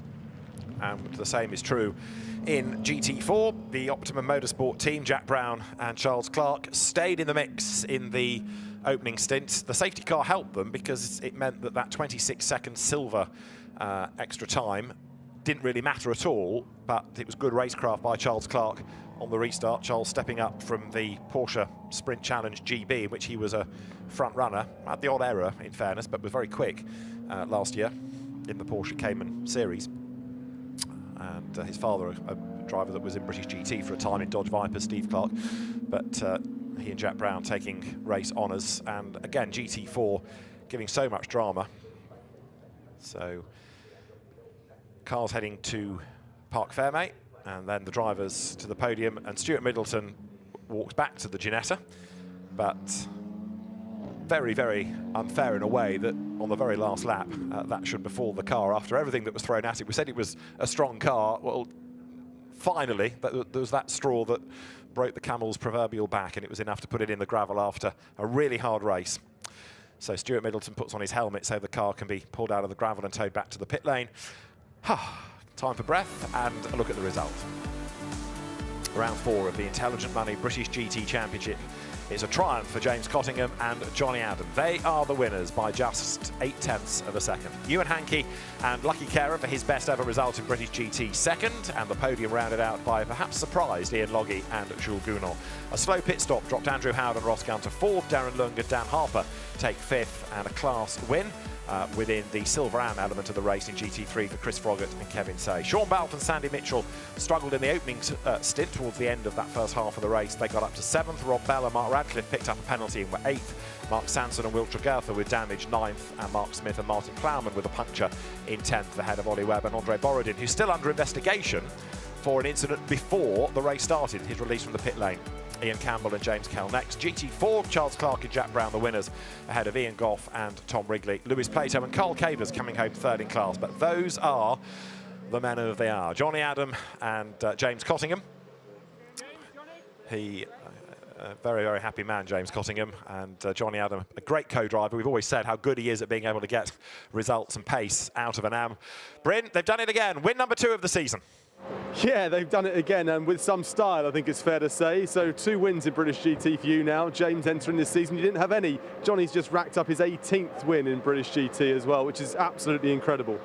Yeah, I'm over the moon. It's been one of those weekends where we just worked towards getting the pace out of the car, and qualifying for me went really well, and for Johnny it was, you know, it was great. And we started the race where we needed to start front row of the grid. I said at the beginning of the season, I want to try and start every race from the front row. So first lap wasn't quite to plan, but you know, just I gave it everything I could, and super pleased with the way it went at the pit stop and everything. You know, 2Cs did an incredible job. You know, they just got us out in front, and Johnny did exactly what he's supposed to do. Just showed that he is Johnny Adam. The only thing I'd say, though, Johnny, is that Ewan started to press you at the end. While there was a big fight going on behind you, Ewan started to close the gap up to about 9/10 of a second at one point. Were you fully aware of that? Were you allowing that to happen? I was aware that he was catching in places, yeah. Obviously, they looked like they were a bit stronger under braking with the weight differences in the cars, but as James mentioned, the team have done such a great job. We've worked so hard to get the setup where it needed to be. The pit stop was super clean, James's stint was superb, so the championship's coming alive now. You know, we're bagging points, 2nd of the year. Great feeling to do it early on with the team and James, and yeah, roll on the next round. And only one off now, being the winningest driver in British GT as well. You started your 100th race just a short while ago, so just over 100 now. You've won 18. That's a pretty good return for anyone's book, isn't it? Yeah, I mean, you know, you need a bit of luck on your side, but you need the package to work. And I feel this year the package is really working. You know, we're working hard behind the scenes. Both our driving and the team with all set up and all the little details, and it's coming together really well. Really enjoying it. Fantastic stuff. Well done, gents. Well done, well done. Let's go to the winners then of GT4. I can see Jack Brown standing there right now. Well, let's grab these winners. Let's start with yourself then, in the car to begin. It was a decent first stint. It seems to be a fairly easy victory for you, I suppose, if that's ever such a thing. Yeah, I mean, you know, victory is a victory. You know, I think we did very well. I got held up a lot by that Ginetta, which we managed to get past in the end. It was making it very difficult to get past. But yeah, you know, overall, it's a great result, really. We didn't expect to, you know, to win here, so it's a very, very good result. Thank you. Of course, we've still got to wait to see what happens with the appeal later on, so what happens with, you know, compensation times and things like that. But how about this going into it? It seems to be a decent gap as well, so maybe even with some time added on at the end, you could still get yourself a podium. Depends what happens with the way the chips fall. Yeah, exactly. We don't really know what's going on, as you just said. It's a bit up in the air, especially Silverstone result and here. So we just basically had to get our heads down and try and win the race by as much as possible. But it was difficult. Everyone's a lot closer now, and especially the safety car for 30 minutes didn't really help with getting a bit more time. But we got the win on the road, so we're happy with that. Absolutely did. So there you go, 3 podiums, 2 wins so far. See what happens. Well done, gents. Thank you very much. Thank you very much, guys. Cheers. And that would be the first endurance wins back-to-back since 2018 from memory, assuming the Silverstone result doesn't change. Let's look at the highlights then of round 4 of the Intelligent Money British GT Championship that began with Sean Balfe on pole position, converting that into the race lead. James Cottingham tried to go around the outside of him on the run towards Redgate, but he found Sean Balfe's Lamborghini a bit wide and Balfe's elbows a bit pointy. It meant that the Mercedes had to slot back in behind. Coming out of the corner, there was Andrew Howard in the mix as well, but it wasn't long before the 97 Aston Martin looked for a way through, dived past Sean Balfe heading into the S's, and then Andrew Howard started to make progress forward. The Lamborghini, though, would struggle over the course of the stint and drop away over the course of the first hour. The sister car was having its problems as well. First of all, Mark Sanson bounced off the Ginetta, and Freddie Tomlinson, that then was the GT4 leading car. Mark Sanson rejoined from the pits and got hit again, this time by Mark Radcliffe, and Radcliffe would get a penalty for that contact. The safety car had been deployed just before the pit window. Andrew Howard had a slow stop. It meant the Aston Martin lost 11 seconds and it came out fourth. And the safety car period was so long that it gave us really only 25 racing minutes before the checkered flag. Johnny Adam led him away and he would lead all the way to the end. Chased hard by Ewan Hankey with Jules Gounod hanging on to third. But in GT4 things were changing. Charles Clark went through on the inside of Tom Wrigley's similar McLaren to pick up the class lead and make it 2 endurance wins back-to-back for the Optimum Motorsport team. Last lap dramas, though, for Stuart Middleton, with the suspension breakage putting him into the gravel just as the leaders arrived on the scene. Johnny Adam hanging on to victory. Second win of the year for Johnny Adam and James Cottingham. James's second British GT career win, and win number 18 for Johnny Adam, with Ewan Hankey and Lucky Carer coming home in second. Lucky Carer's best ever GT finish. Third to Ian Logie and Jules Gounod. But well done to 2C's Motorsport, to James Cottingham and Johnny Adam. The podium awaits then here at Donington. It's the overall GT3 podium, first of all, which is also the same as Pro-Am, and so Ian Logie and Jules Gounod arrive on the scene. Ian Logie, the Scotsman that lives not far from Donington Park, Jules Gounod, the Frenchman who lives in Andorra, and there you've got Lucky Carer at his local circuit, the man from the Midlands, and Ewan Hankey, and for the top step, James Cottingham and Johnny Adam. So two very happy race winners, and wonder whether now it might be time for James to offer Johnny the odd historic co-drive in the fleet of cars that they have for Masters or Goodwood, for example. Trophies presented to the drivers then. You see a very, very happy Lucky Carer.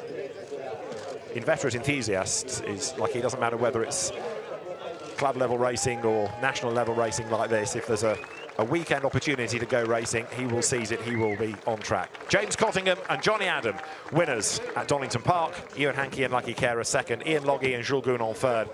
And now the celebrations underway, and all the sweeter for that, perhaps for Johnny Adam, Joe, is that he's yet again beaten the Aston Martin. Yeah, he said he was lucky, but he is so class, isn't he? Yeah. Never puts a foot wrong. You do make your own luck, and yes, he's got a great teammate and a great team.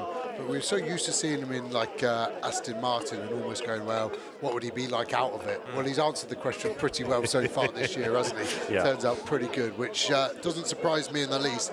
But everyone out there always likes to take a pop at people when they think they could do a better job. But yeah, for me, Johnny is Mr. British GT. Him and Phil Keane, currently the most winningest driver. We're going to see Phil a little bit this year as well, and that's going to be an interesting dynamic. So yeah, absolute class act. Yeah. I think they've done a mega job all round today. Yeah, British GT star, Le Mans class winner. The one thing that sort of fell off his CV, Johnny Adams' CV, was a British Touring Car Championship win. He won on the road, got a penalty, lost the win, and never won again. And it seems that, you know, that was the one that went begging. Got a bit shortchanged.